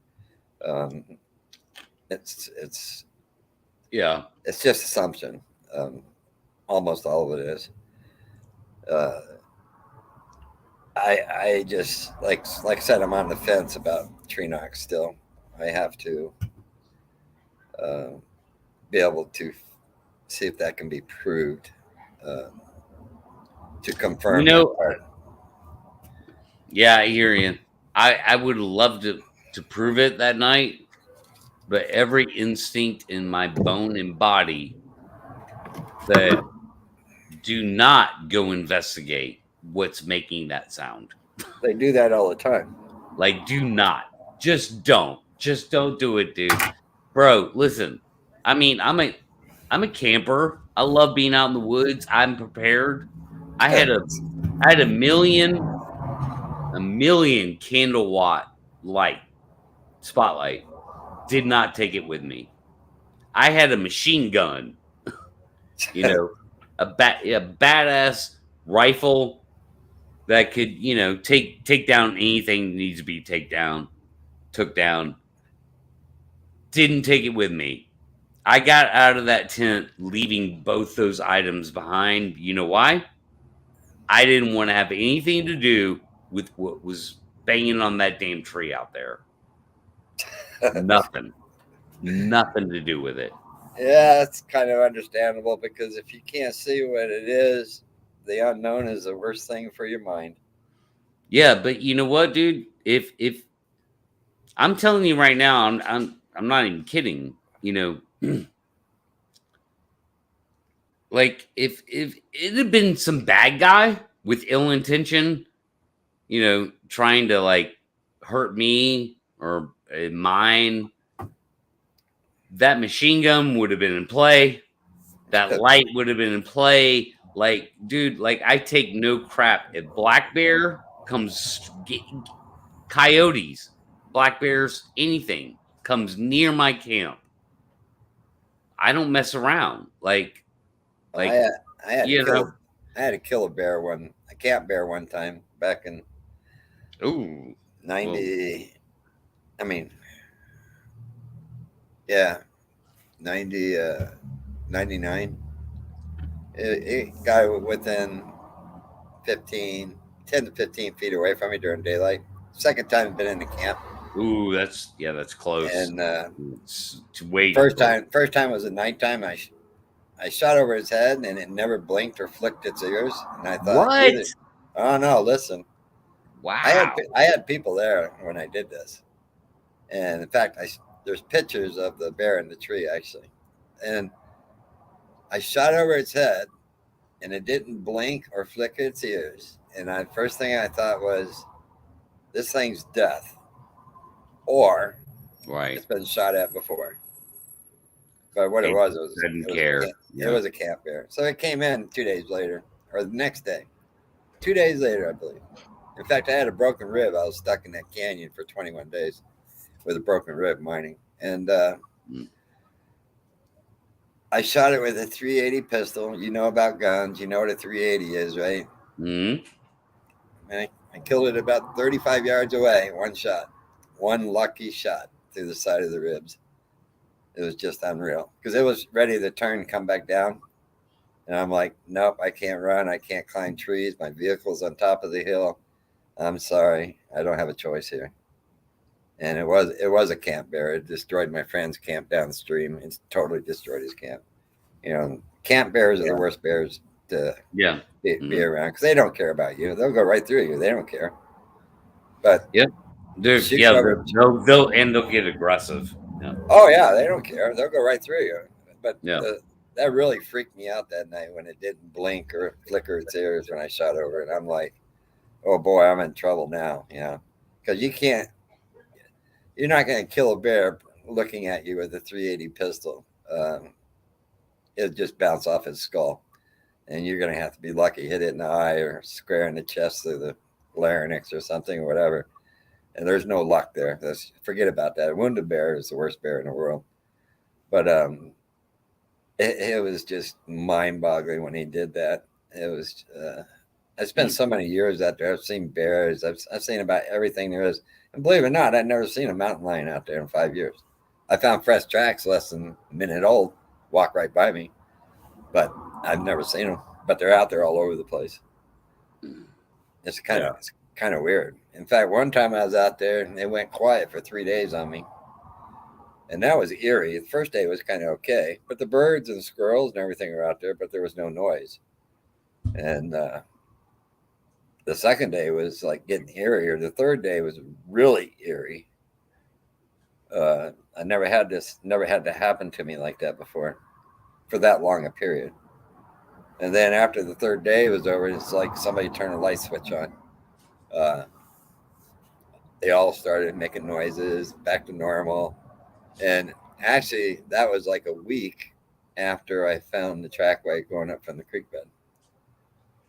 That was really weird. I really believe animals know they're around. And I believe in infrasound too, by the way. I think the lung capacity can do that. How they communicate through the woods while they're foraging at nighttime to communicate to each other. Because, when the forest goes quiet, even crickets rely on vibration. If you got a cricket 20 feet from you, start walking towards it right before you get to it, it's going to stop making its noise because it feels your vibration. So when you have frogs, birds, crickets, and everything go quiet at nighttime on you, all of a sudden, something wrong. There's something wrong. They all know what's going on. We don't. They do. I believe in animals knowing exactly what's out there. Oh yeah.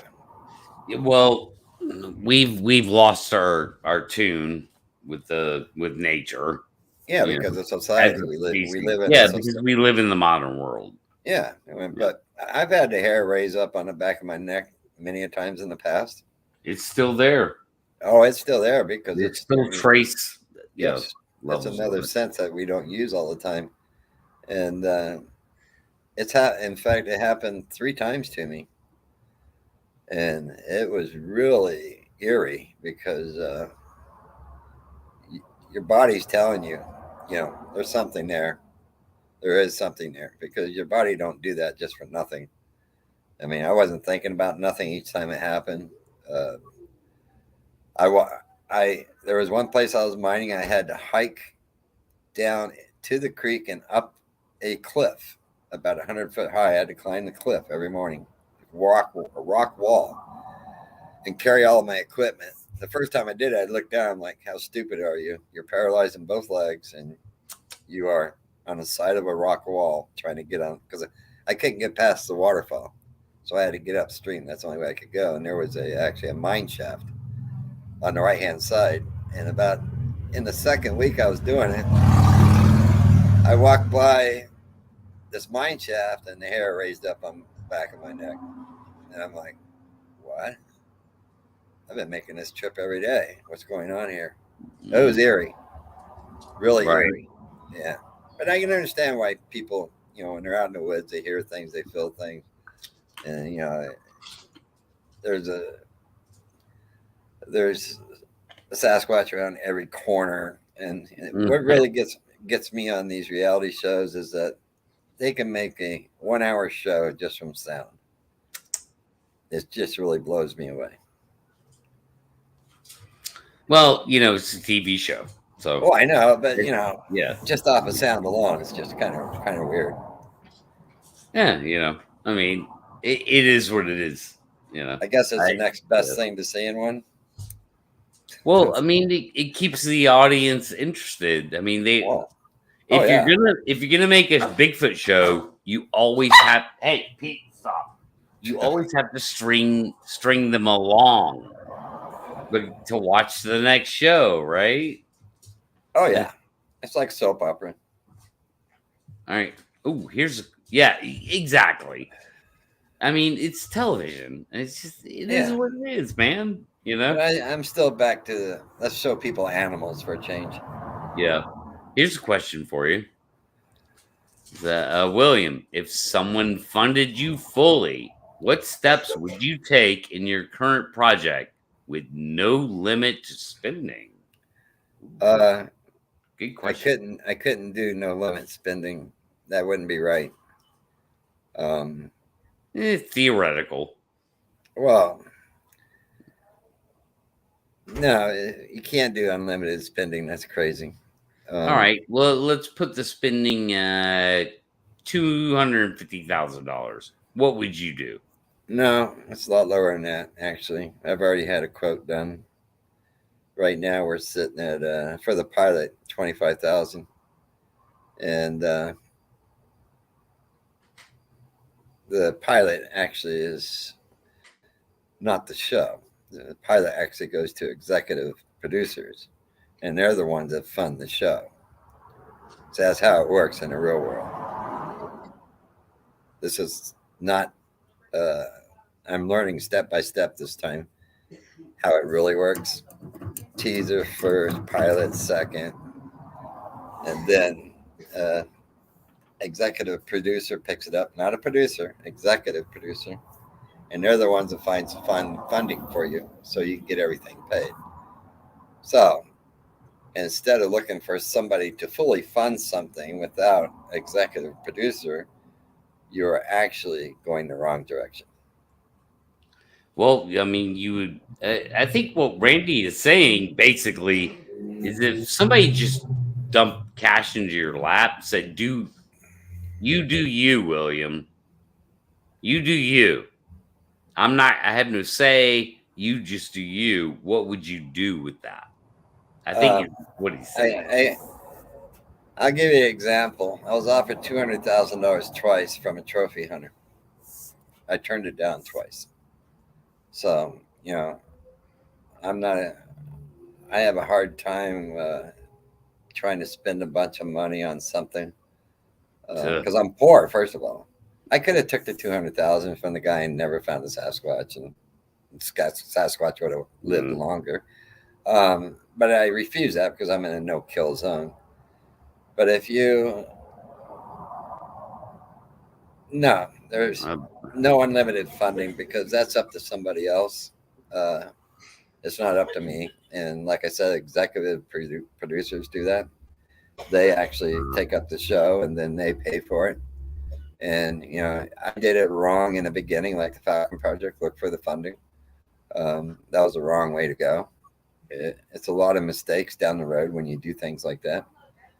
And if you've never been in the entertainment business, you make a lot of mistakes. But you make a lot of mistakes. I've been in the entertainment business for a quarter of a century, my friend. So you understand about the executive producer side then? Sorta. Yeah, well, they're the ones that raise the funds for the show for you. Sorta. I mean, I was mostly on the music end of that. Yep. But yeah, I was on The Walking Dead, so. Oh yeah, well, that's a paid for show. Paid for show. Yep. A lot of money in that one. Yep. 15 grand I can film. 15 grand I can film a Sasquatch within a year. Easy. That's a fair estimate. Yeah. Two-thirds of that is the platform to film it with.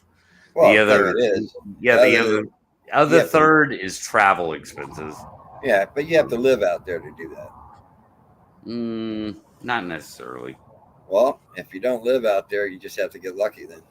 Well, I mean, I live near Sasquatch, so. Well, understandable, but it's all about you either look for them or you have somebody that dials you into a smaller area. Certain areas. Yeah. I mean, yeah, that's the only way it can be done from the like air. a sighting that's very fresh. Not even that. More of a trusted source that That's what I has mean. an Trusted. area dialed Yeah. in. No, Yeah. I understand, but Yeah. a sighting that's especially a couple hours old, they give you a call. Hey, can you be here in an hour or two? You know, that's a great one. Squatch busters. Yeah, that's true. Yeah. Squatch. Yeah. Hey, I just invented a new business. Squatch buster. Yeah. That's not bad. But yeah, I know. Hey, claimed. But you can do your own documentary if you want and put it on YouTube or sell it to my footage ain't going to YouTube. yeah, no kidding. I'm just giving examples of what people do. Or Netflix or Amazon or things like that. People do it every day. If I film a Sasquatch from the air, it ain't going to YouTube. No kidding. Yeah. First, it's going to the scientists. Yep, that's right. Second, it's going to producers I work with. No, you had the first part right. Yeah, and by the way, I'm the executive producer in all that, so yeah, all those bases are covered. But the thing of it is that the first thing you said is 100% right. You hand it out to the science world. Yeah. Yep. And also you don't let them charge you to look at it because they want to see it worse than you do. Oh no, I'm not. They'll be signing NDAs, but I'm not. That's right. I'm not going to charge them to look at it. Yeah. See, that's one thing I've always said is that if I ever film anything, I'm not going to say what it is. I'm going to let scientists, biologists all over the world look at it. That's what I'm going to do. Yeah. So I mean, you and I agree more to, we might disagree about tactics, and hey, cool, man, William, your idea of tactics, that's your idea. My idea of tactics, it's my idea, So tactics, we might have some disagreement, even though we both kind of agree that actually we're in the same area. The aerial platform, yeah, is the best, and then everything, we just went over about where that footage should go first. Yes, you said 100% right, because like I said, I've been saying that for years because I don't want to see if you took footage of something and you said, oh, this is a Sasquatch, you know how many people are going to say no, that you faked it. My footage would be conclusive. But no, what I'm saying, not worried about it. But you understand what I'm saying, right? Yeah, I know it, dude. You could literally have dinner with the Sasquatch. Some people would go, that's fake, in the Bigfoot world. Like, I get that.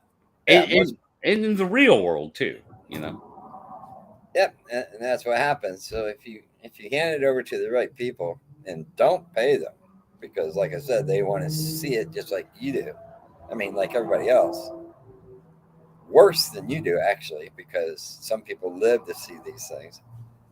And they'll come out of the closet and say, hey, okay, this looks real, That's the way to do that. Because, if I film one, I'm not going to put it up and say, hey, I filmed this Sasquatch.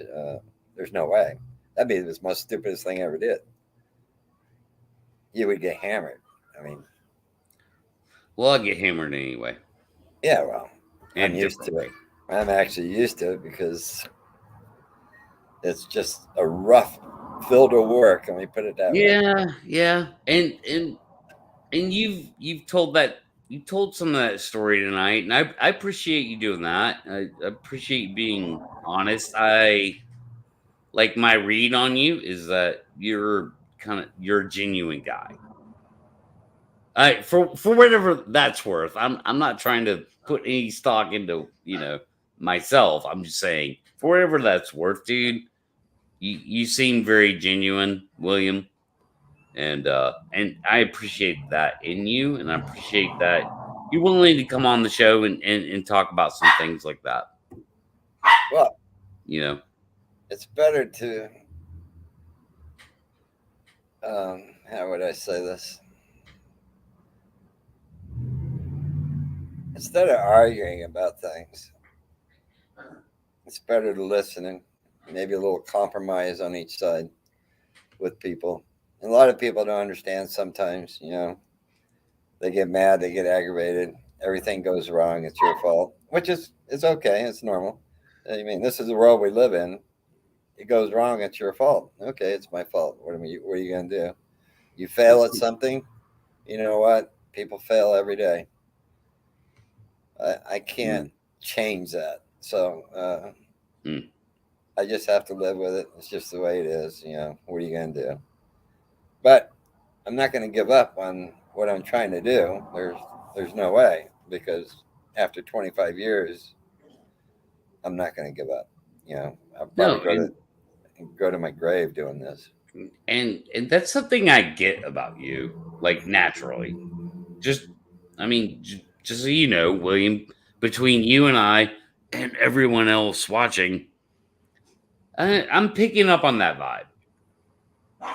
And so, I will definitely concede that point to you. Is like, I think you're speaking from the heart.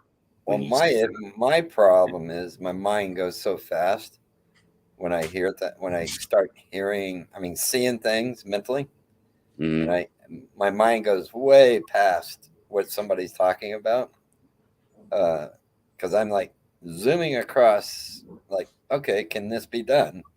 If it can be done, that means you solved a problem. If you solve the problem, you might be able to discover something that everybody's been trying to discover. I'm not doing it for fame. I just want to show people what they are. That's my goal, is to show people what they really are and not what we think they are. That's just the thing. That's the bottom line right there. It's education. Education, and these creatures will go a long ways, because once they're proven they exist, they can be protected from harm. Don't shut down the forestry service. The timber or anything. Just have them protected from harm. And I've said this for 12 years. You can go back 12 years and you'll hear me saying the same thing. And I think that's the way it should be. I don't think there's anything wrong to study them, but I think to harass them and harm them or whatever, or shoot them, that shouldn't be done. Like I said, I'm a no kill. Like I said, I turned down $200,000 twice. And you remember the dentist that killed Leo, the lion? The what? Huh? The trophy hunter that killed the lion called Leo in Africa. The dentist. No, but I know where you're going with it. Is like the whole trophy hunter thing. He was another guy. Contact. I told him no. Everybody, these trophy hunters, there's people actually go out there and hunt for them all the time. Okay. Yeah. Yeah. So, good fucking luck. Well, it would take luck, but every once in a while, every dog gets his bone. But, I know, but you have to weigh that out with how many people are actually trying. Oh no, I understand. Yeah, and it's not many. That's why to me the PG film was a perfect storm. It was true luck. It was when preparation, met opportunity, which is what luck is, to me, in my book. There's trail cam pictures out there that you can count the hairs on them, right? That you can what? I'm sorry. Count the hairs on them. So good at pictures. Oh yeah. No. I don't. Let me tell you a story. There's nothing to me better than the PG film. Man. No. I actually got to see two one time, and one of them wasn't anything to me. The other one was. It was like you can count every hair on it. And then I spent a year looking for another one, and I found one. I can't say who has them because it's none of my business. the public ain't going to see them. But believe me, they were great. I mean, it was just unreal.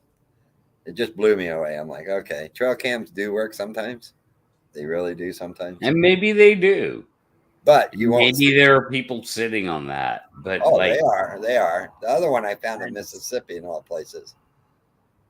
huh? Northern Mississippi, maybe. Yeah, it was really interesting. But they are out there. And a lot of people, you know, on the internet, what they show it. Like, I can't show it. They're not mine. I just had the opportunity to see them. You know, I don't own them. Plus, I probably wouldn't post them because I'll get ridiculed for it probably. But it was just great to see. I mean, it was just unreal. I mean, the first one was like really cool, but the third one was a great one. I mean, it wasn't exactly what I seen, but pretty close. Mm. Yeah, it was, and it wasn't no costume. I mean, you can, like I said, you can count the hairs on them. It was so close. I'm like, okay, that's cool. That's the reason I tried the trail cam idea and tried to entrap them, which I'm glad that I went through that whole problem mess and everybody got mad at me about that because I got to learn something about sound. That's a lesson that you can learn. Even if things go bad, at least learn something from it. There's nothing wrong with that. And Sure, of course. yeah, and Yeah. when things go south on you, it's not a bad thing sometimes because you learn from it. You have to learn things. I mean, you can't just step into things like this and know everything. I mean, that ain't going to happen. I'm sorry. It's not going to happen. I mean, I've talked to people that say they know everything about them. You know what? I step back 2 steps and go, okay, because I don't believe them. Yeah, I mean that's a whole different can of worms. Obviously, you know, But the I hear, whole snake oil. but I hear that quite often from people. Yeah, sure. I mean, it's part of the internet. I mean, I can tell you what I think. That's about it. But I'm not going to tell you I know for a fact of everything I say. I can't take that route because I'd be lying to you. Have they been on my property? Well, I don't own that property. It's BLM land. And yes, they are up there. It's about 1 million acres, probably. See, that's another thing about research is people have research areas, they call them. Mm-hmm. I'm more into be able to be mobile and work large areas because one place might not have anything. You get up and move to another area, another canyon, another place that has the same terrain, and this way you'll be able to see down into the ground. Like I said, I want to go back to canopies. Everybody's been yelling at me for years about canopies. I'm sorry. If you live where there's canopies, Me too. Yeah, you go fly your drone someplace else. That's all. Because the canopy has been hitting me for 12 years. And people really don't understand that I study canopies and I study places where you can actually film. And that's the way you have to do it. That's the only way it's going to work if you're going to use a drone. Yeah, absolutely. Same thing, man. Me too, William. And I don't understand why people say about canopies without actually doing research on places that you can do research. You know, they think that's the only place they're going to be, which is not true. There's a map that National Geographic put out. 60-foot trees or higher. You might like this. Through the United States. And it was a satellite image. So what they did, they marked all the forests that were 60 foot and higher of the United States, except for Florida. Florida has smaller trees, so that wasn't on there. Shorter trees, because that's where yeah, Florida is. we don't really talk about Florida here. But if you lay this map over the United States, it's almost the 85% match of sightings. I'm sure it is. No, it was quite interesting because when I seen it, I was in a doctor's office, and I thought it was a map of sightings. Tell you the truth, I really did. And when I read it, what it was, I took it home and I overlaid it on the sighting map. And I'm like, wow, this makes sense. Okay, this is cool. That was really a wake-up call for me. Mm-hmm. And even in southern Arizona, I believe it's Arizona, there is it might have been New Mexico. It says Arizona. What? No, in southern Arizona or southern New Mexico, there's a small forest that has sightings, and this showed up on the same map. Yeah, I don't know about that. It's a national forest down there, and also there's been sightings down there, and that intrigued me. I'm like, okay, this even shows up, and the trees are 60 foot or higher in that national forest on the border, the Mexico border on the American side. I believe it was New Mexico, probably, but there is a national forest down there on the border, and it just sits by itself. And the Native Americans will tell you about the sightings down there. And that showed up on that map, and I'm like, okay. Yeah. Like I said, it was an eye opener for me. It was really cool. But like I said, when people do research, they work one area all the time. I think you should move around, because if you're in a place for 2 weeks and nothing's happening, go find someplace else. Move yourself around, because these creatures are mobile just like you are.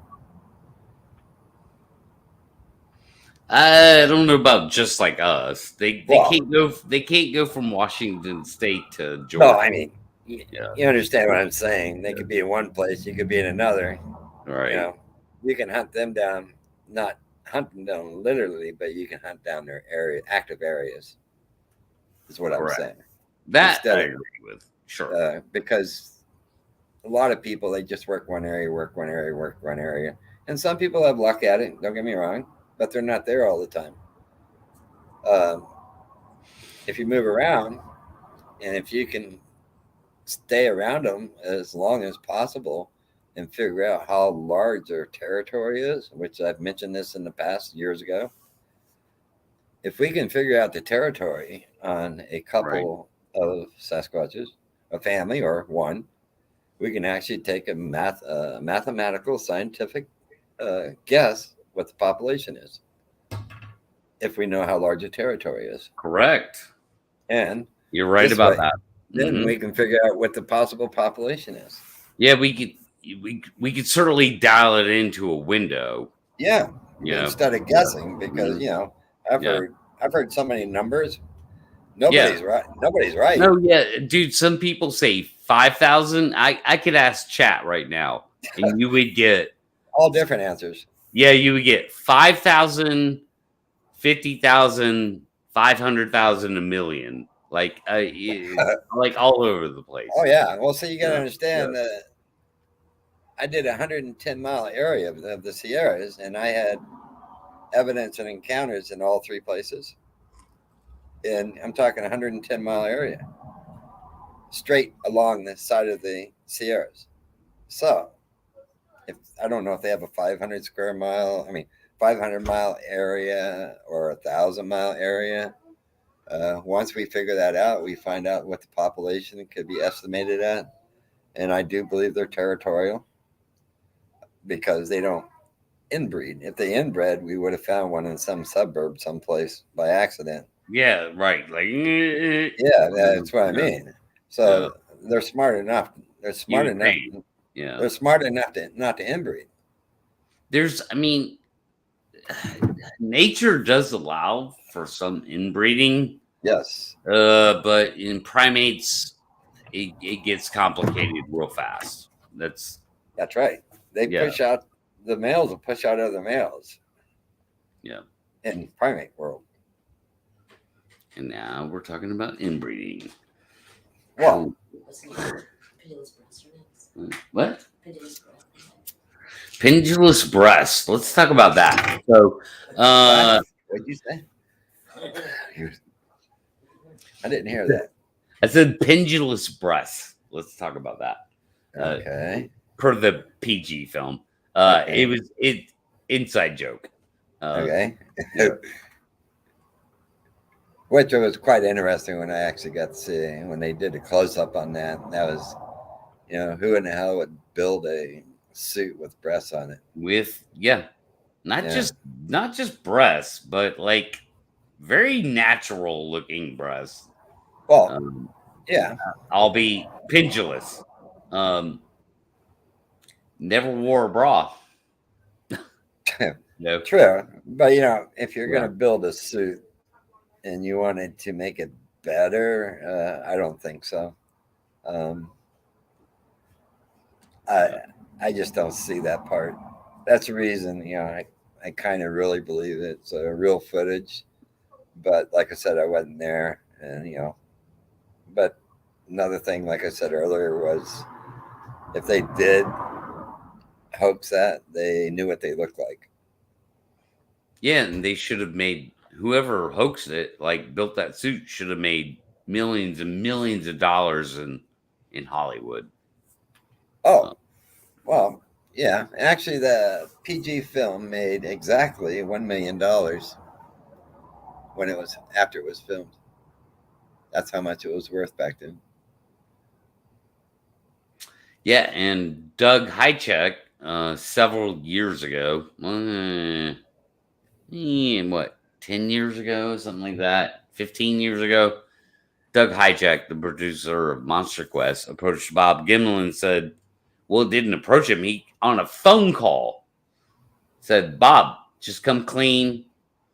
Tell us exactly how it was done.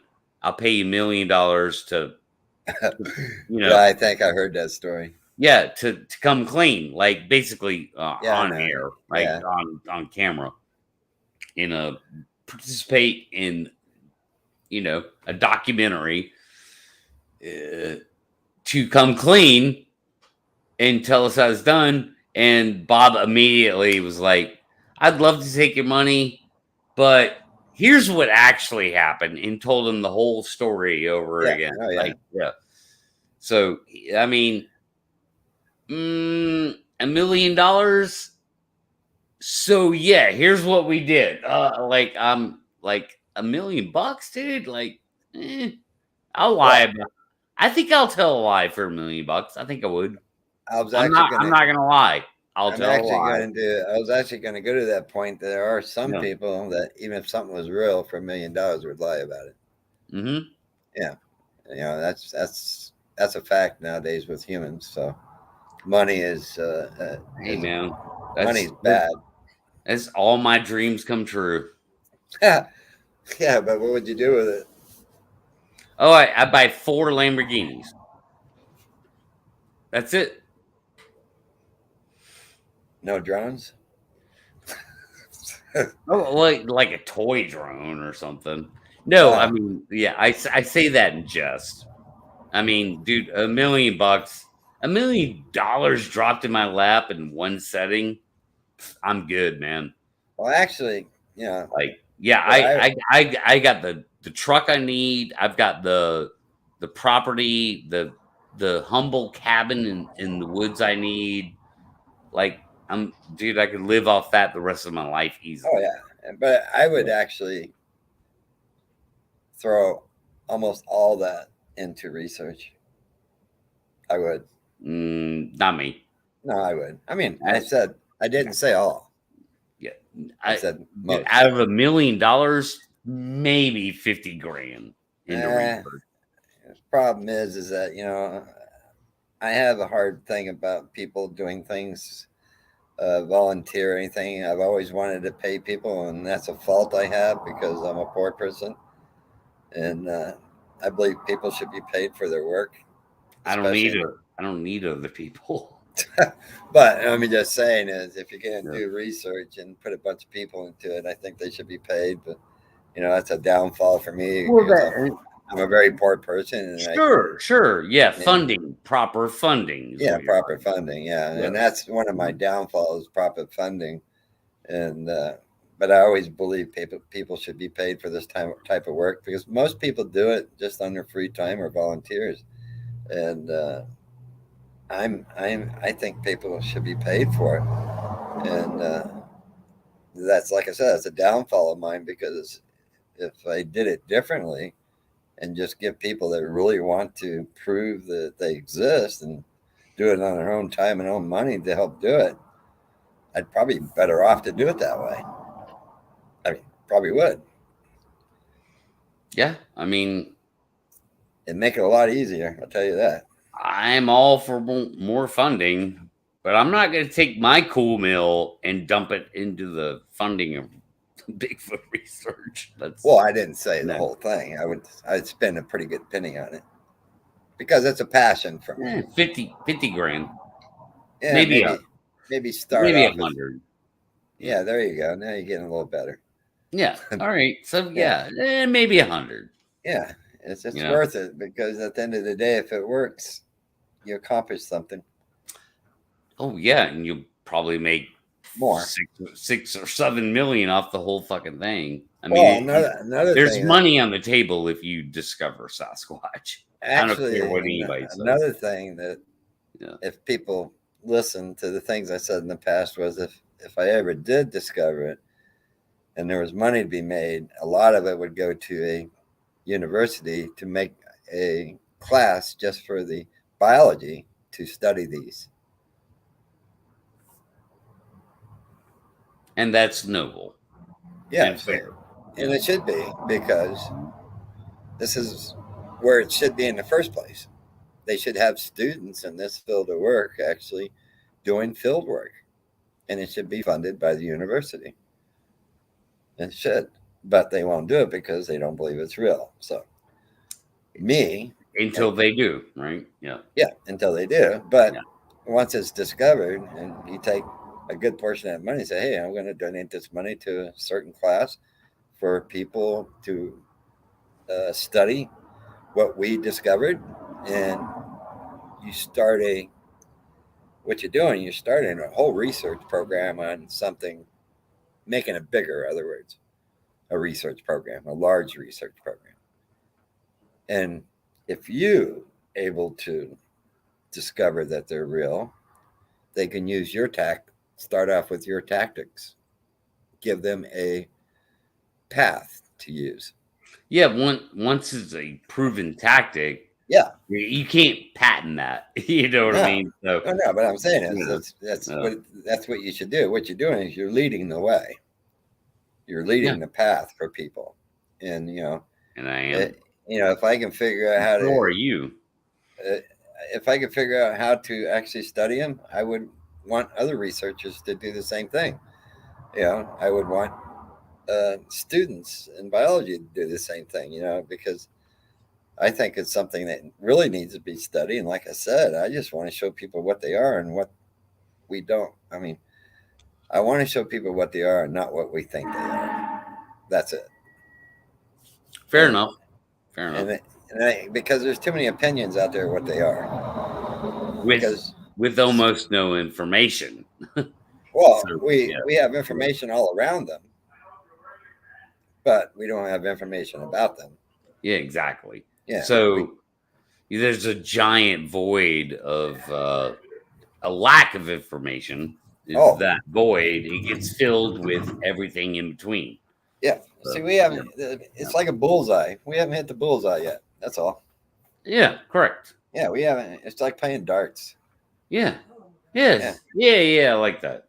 Yeah, that's like playing darts. And that's the way it is. And a lot of people don't understand that part, because they want to assume and guess, and because they have nothing else to offer. Well, let's start throwing at the dartboard, William. That's what I'm trying to do. All right. Well, you know what? I like your thinking. I like your tactics. I like the way you think. And go from way back when to now. But here we are now. Let's go get them. Well, I'm glad you like the technology side because a lot of people don't agree on my my perspective of it. Well, screw them. Well, I try to say that, but they get mad at me. So No, I say screw them because okay, if you guys don't think that's the way to go, and you don't understand the concepts of the tactics, well, the door's wide open. Like there's no competition. well, You know? I can tell you the main reason Yeah. I went this direction from day one was because of my disability. I can't run through the woods all night long and have lights on top of my head and listen to everything. So Right. I've always thought about it outside the box, how it would make it easier for Cool. people to study them, and Right. especially for me, actually. And if I can do it, they can do it. I think that's a fair way to look at it, how I think. A lot of people think I'm crazy, failure, you name it, they've said it, which, I really don't care. I mean, I do care, but I don't care. Well, hey, nobody's called you crazy here tonight that I've Oh, seen. no, I'm not worried about that part, but I'm sure I'll hear it again. It's usual. Some people even said, I need psychiatry help. You're delusional, you name it. But, in this field of work, you get that a lot, which, it kind of bothers me. But then again, I have to just let it go. Even when things goes wrong, it bothers me, but you have to let it go and just keep plugging along. Yeah. Your Yeah. idea is pretty good. Actually, just using one because you can cover a lot of land. I like that. However, if I have like 4 drone flyers, I can cover a lot more land at one time. It's all about. Sure. For me, it's saturation. By the way, I forgot to use that word earlier. Saturation is me. Yeah. Saturation is the only way. Not the only way. Let me get this right. Saturation is the best way to cover as much land as you can. I agree. And that's what the Falcon Project was about, was saturation of land. I know. Yeah. And But that's my mental status on that part of. But where research. we're at now, like with enough batteries in an 8-hour time span at night, I could Yep. literally cover 18 square miles. Oh yeah.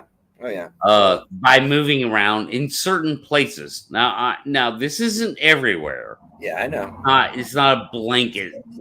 Yeah, but in certain places, in certain times of year, I could cover 18 square miles, dude. That Here's what I like about the drones nowadays. I was talking to a guy a couple of weeks ago, a drone company. He goes, our drones will go 4.5 miles, 4.5 miles away. And I'm like, what? That's a long ways. Doable, easily. No, but I'm just saying. 10 years ago. Oh yeah. 10 years ago, that wasn't going to happen. No. Yeah, that's what I mean. No, I've seen videos of people flying their drones 20 miles away. They had line of sight from elevated positions, had line of sight, and flew their drone 20 miles away and landed it. Well, see, this is what I like about what I'm doing, because my system works better in rough country, because I can have a vantage point to see everything. Like I said earlier, the area I'm working. Yeah. I can fly the drones in anything in that area, even if it's in a canyon or a big flat part of a mountainside. Here's one thing I do believe about Sasquatch, is that they're kind of like mountain gorillas, live on the side of the mountain. I kind of believe that, because that's where most people don't go. Yeah, If you eliminate where we have sightings and don't have sightings, right? Mm-hmm. And then you eliminate where we don't go and where we do go. Flip the script. I like it. Yep. And what happens is that I think they live on the side of the mountains where we don't go. Most of them, not all of them. I mean, that's just the theory of mine. No, I like that theory. I think there's something to that. Well, Um, we would see them more if they went into places we were at all the time. mm, I like it. Can you understand what I'm saying? I do. Yeah. So I think the research areas, because, you know, when people do research, you don't see them going down the side of a mountain. You see them on flat land with little hills around them. Uh, that's what you see.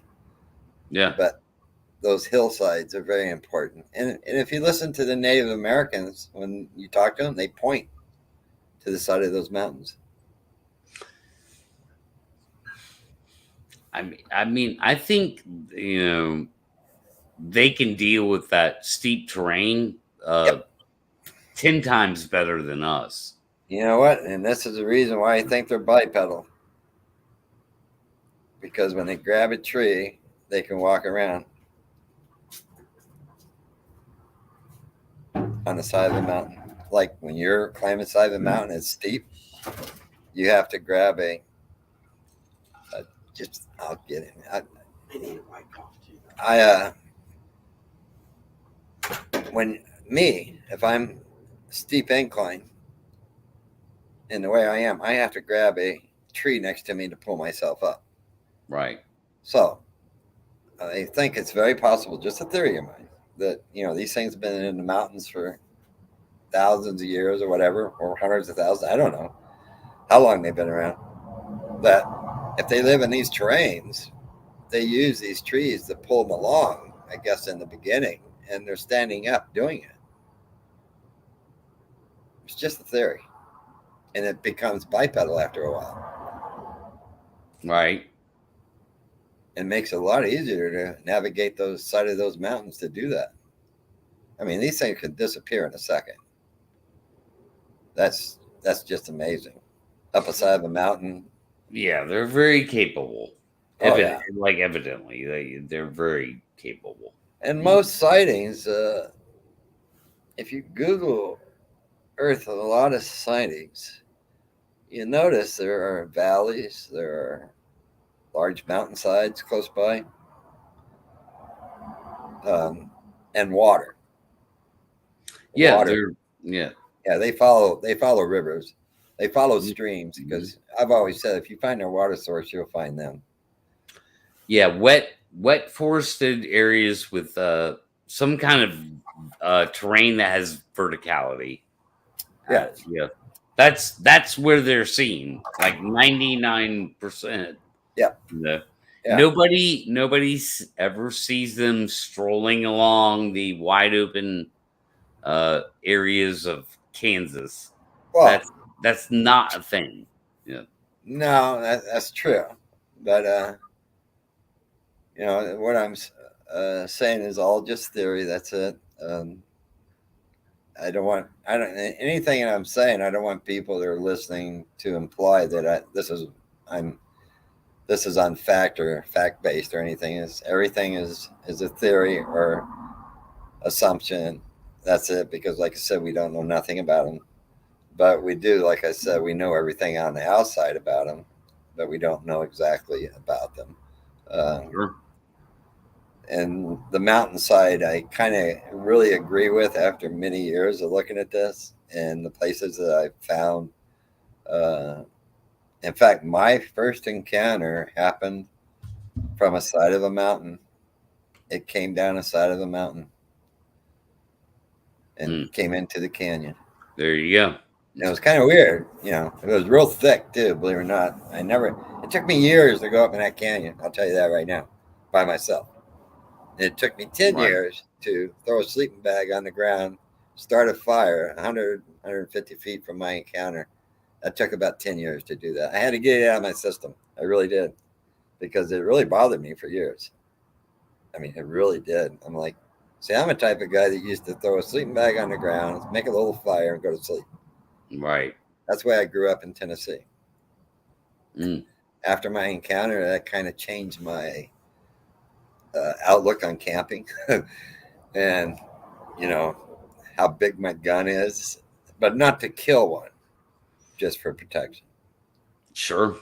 Because I'll tell you a story, a true story from a gold miner. Is there was a guy named I'm still here. Go ahead. okay, there's a guy named Larry Brookshire. He spent 31 years in a canyon, 31 summers in a canyon in Slate Creek, 1,700 feet down. He owned the China Bar claim, and you can Google it. It's a famous mining claim. And he didn't know I had a sighting, and I was dredging on his property one summer, and we were sitting there talking one night, and I looked at him. I said, "Man, you've been down here 31 summers. What's the scariest thing ever happened to you down here?" And he said, "Well, he was telling me this story. He had a bed, actually, that was next to the creek, and he loved to look at the stars.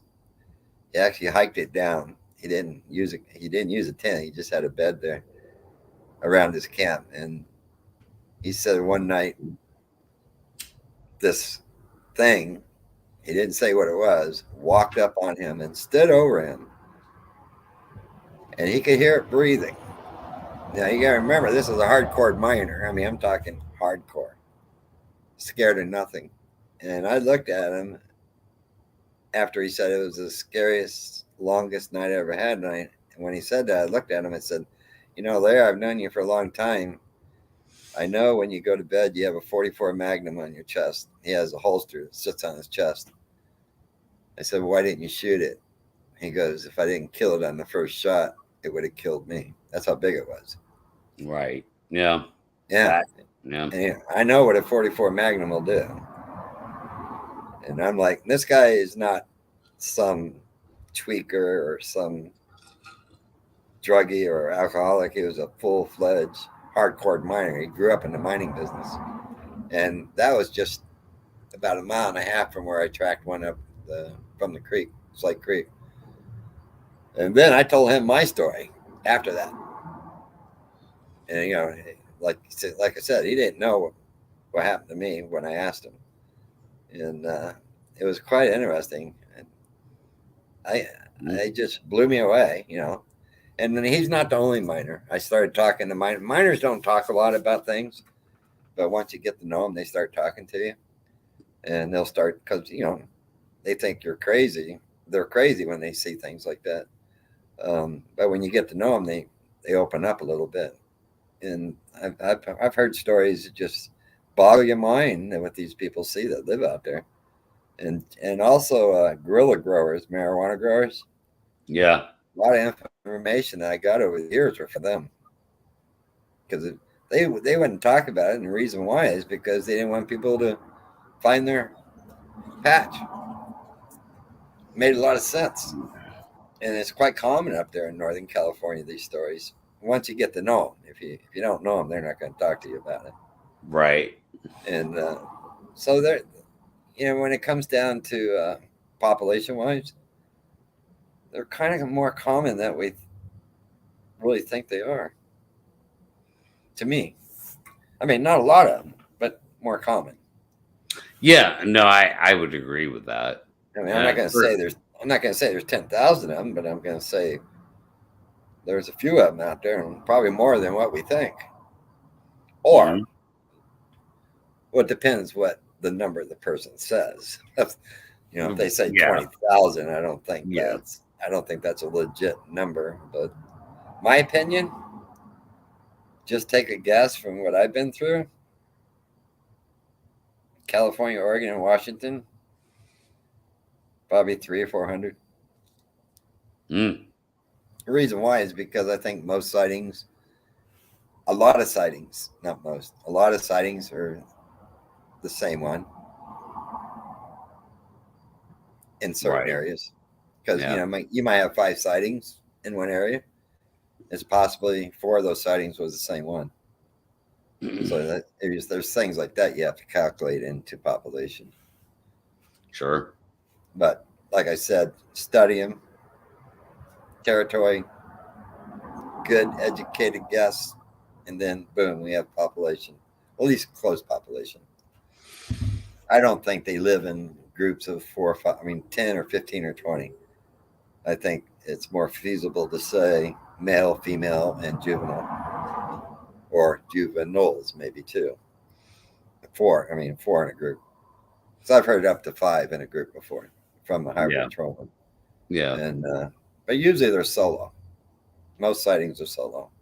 Mm-hmm. Correct. But I think those are my opinion, hunters. You got to feed your family. So I think they're gatherers like we used to be. And they are predators, that's for sure. I've read too many stories about them killing deer. I mean, it's just amazing how fast they can be. It's kind of hard to chase a deer down. Yeah, it's there's some kind of capability, man, that is off the charts. The hunting skill is just the hunting skill is how would you say it when it becomes almost perfect? Is in tuned. They know what they're doing to survive. Yeah, I could say that. Yeah. And there's another thing I stay away from is UFOs and paranormal when in this field of work. And the reason why is because if people start asking about UFOs and aliens and paranormal stuff, and then you're into Bigfoot or Sasquatch research, right? Yeah, that puts a target on you. I stay away from that. And the reason why is you have to focus on one thing. You know, if you scatter yourself, people are going to put a target on you. You know. That's a whole different can of worms. Yeah, but if you notice in this field of work, this is starting to come up a lot. You say field of work, I say the internet. Well, yeah, that's what I mean. Yeah. Even the TV show I did on History Channel, at the end of that show, they were showing aliens, flying saucers and Sasquatch. And I'm like, what? Right. That was kind of messed up, it's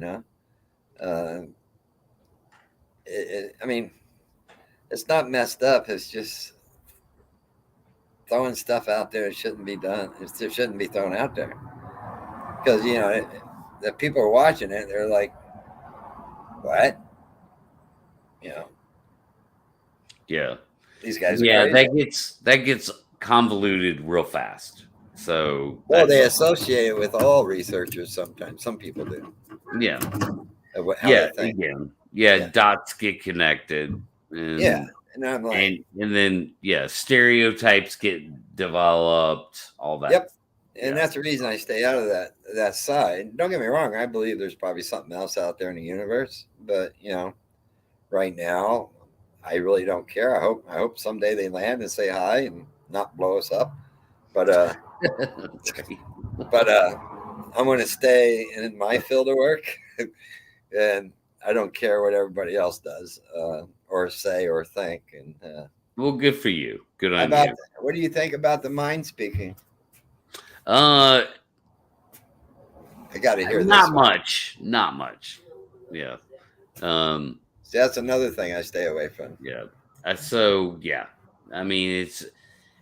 exactly. All these branches that kind of come off the actual phenomena of Sasquatch. All these little branches that come off of it. Not interested. I'm just not. I know. To me, it's like people trying to grasp straws. Yeah. And again, fill like they're trying to fill a void. A void that we can't accomplish on one side, and they're trying to accomplish it on another. Yeah, a lack of information leads to a void that gets filled with people's own imagination or their worldview or what have you. It's that's what people will do, and it's just the nature of humanity. Well, It's just who we are. We fill voids. We need voids filled. yep, and that's the reason why I Yeah. think a discovery should be done sooner than later, is because it get rid of all these voids. It'll get rid of the voids. Yes, Absolutely. I And it'll put a tell lot of people. people out of business. You know? Yeah, I guess and another thing is gifting. Is quite interesting. The Indians did it because they thought they were spiritual. We didn't start gifting; the Indians did, Native Americans, and I think it was actually true. Um, I think that it's inherited. You can leave stuff out, and I've heard people say they leave rocks out. But I wasn't there to see it.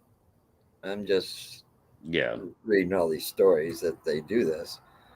But the Indians talk about it. Right. I'm not saying the Native Americans knew that as 100% they existed, but if you go through all the tribes across North America, they have a name for it, and they didn't have internet or telephones back then.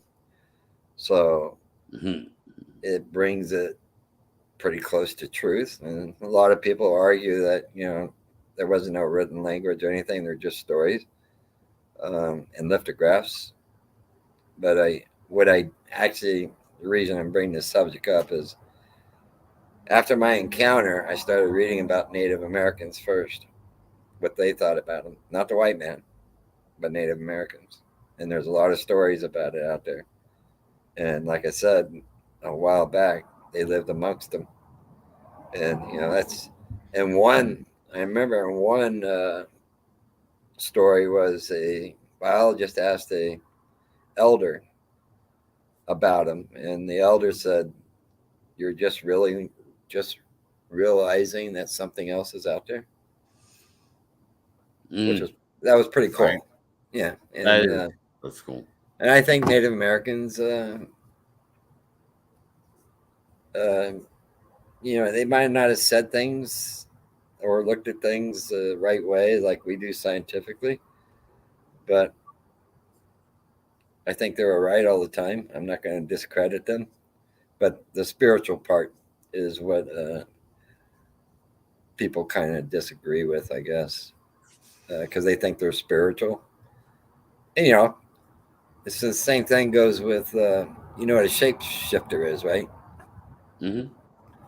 Here's why I was talking to some elders in New Mexico at their speaking engagement. And, I said, is it possible that when people walk up on these creatures and they're on all fours and they stand up and walk away, and then they walk up on them and they're standing up and they run away on all fours?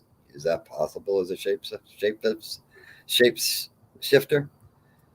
And he thought for a minute and he goes, possibility. Because if they're on all fours and stand up and walk away, it turn into a human. Right. And if they're standing up like a human, then run off on all fours, they turn into an animal. I looked at that part for many years because it's part of history of Native Americans. Right. And it's very possible that's what they were talking about. See, we're not for sure what they were talking about because, like I said, they didn't have a written language. It's all stories, which is pretty cool because it was before we got here. That's what I like about it. No, yeah, interesting stuff. But hey, look, we're where we're at today, obviously. The ball needs to get moved down the field quite a bit. So 100% right. And the reason why, like we said earlier, I think we agreed on it, that what we're doing today is not getting you nowhere. They have sightings and stuff. They get to see them for a few seconds. They get thermal imaging of them sometimes, but that's really not telling us nothing because today's world technology, you can do anything on film.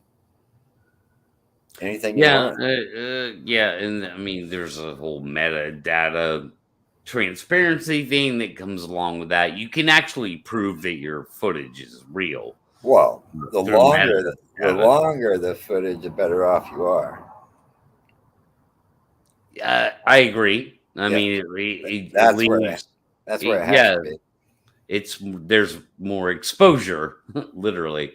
Yeah, Um, it's not that 10-second, 3-second, five yeah. second. No, But it needs to be minutes and minutes and minutes, yeah, hours, hours and hours. actually, if you got, I've always said in the past, many years ago, 45 minutes of footage would do it. Oh yeah, I mean, Yeah, 15 tomorrow. yeah. If 15 minutes of footage would get the ball rolling in the right direction at least. At least. But Uh, I think the technology is going to win. I'm almost guaranteed it will, I uh, agree. Yeah. without shooting one. And And like that's it's that's the other thing we're talking about. We're talking about observing them in a way where, non-invasive. yeah, yeah. I mean, that I'm okay with that terminology, but what I'm saying is you don't have to like go snipe one and shoot it in the head, or you know put the pedal to the metal if it runs across the road and run over it, like whatever it is that where somebody goes, I'm going to kill this thing and drag it in town. You don't have to do that if you're just observing it. Well, that's the reason why I said if it ever happened and I succeed, possibly, maybe, you never know, that I would take a lot of that money and put it into a biology class and say, hey, here's the tools to do Right. it, and just go do it. And the reason why is because they need to be studied more and not harmed, just studied. Just study. And we can't do it Observe. you can't do it on the ground. I mean, I laugh when I watch these shows. Yeah. They're running through the woods with a headlamp on them. Right. And, I still hear it. Go ahead, try to catch one. Go ahead, piss one off if you want. Because what I seen could have just pulled me apart, leg by arm by head, with no problem. Yep. And, There you go. you're not going to corner one of these things, that's for sure. Yep. And it just amazes me how these people. But don't get me wrong, there's some good researchers out there. There really is. I mean, they collect a lot of information. I mean, a lot of good information. And Sure. I don't disagree with them because the information is very important. That's how I learned a lot of stuff that I've learned over the years is their information. And then I agree. But the tree twists, I kind of disagree with because I think that's out of hand. Because every tree that's twisted is a Sasquatch nowadays. I see it on the internet every day. Oh, look what I found.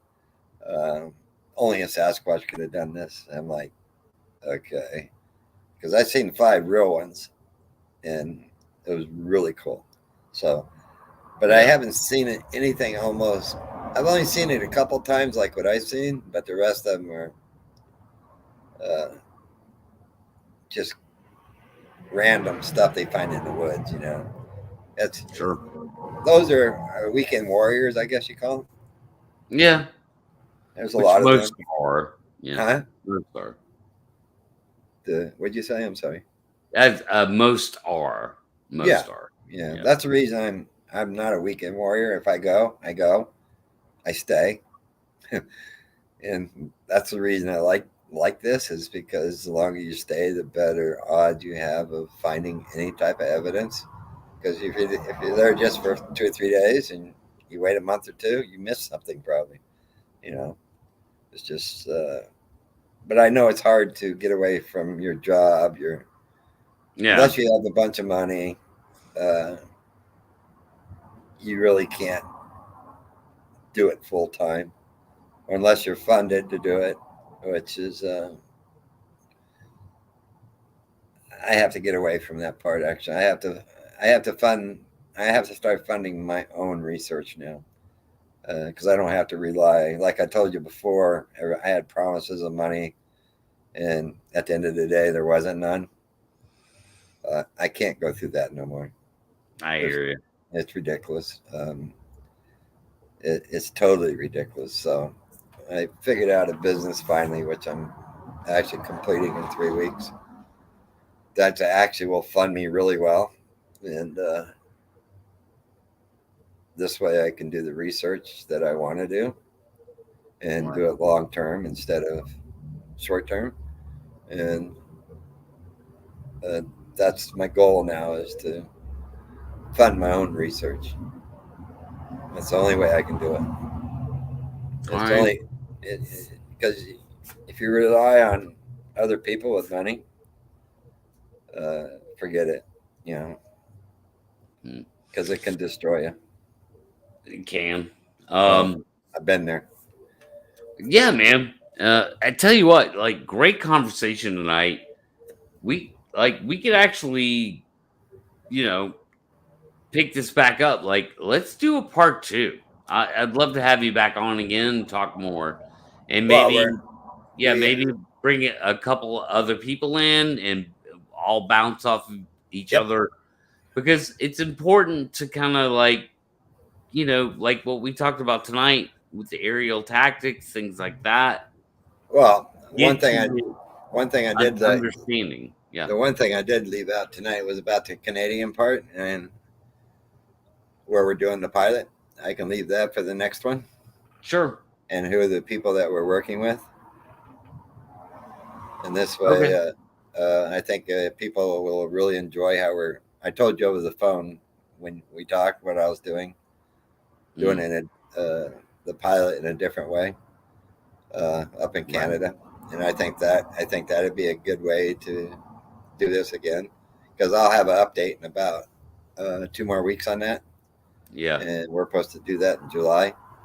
And I think people will actually enjoy hearing what we're going to do, because it's down to earth how we're doing it, and I think people will like it because it's a different aspect of how Cool.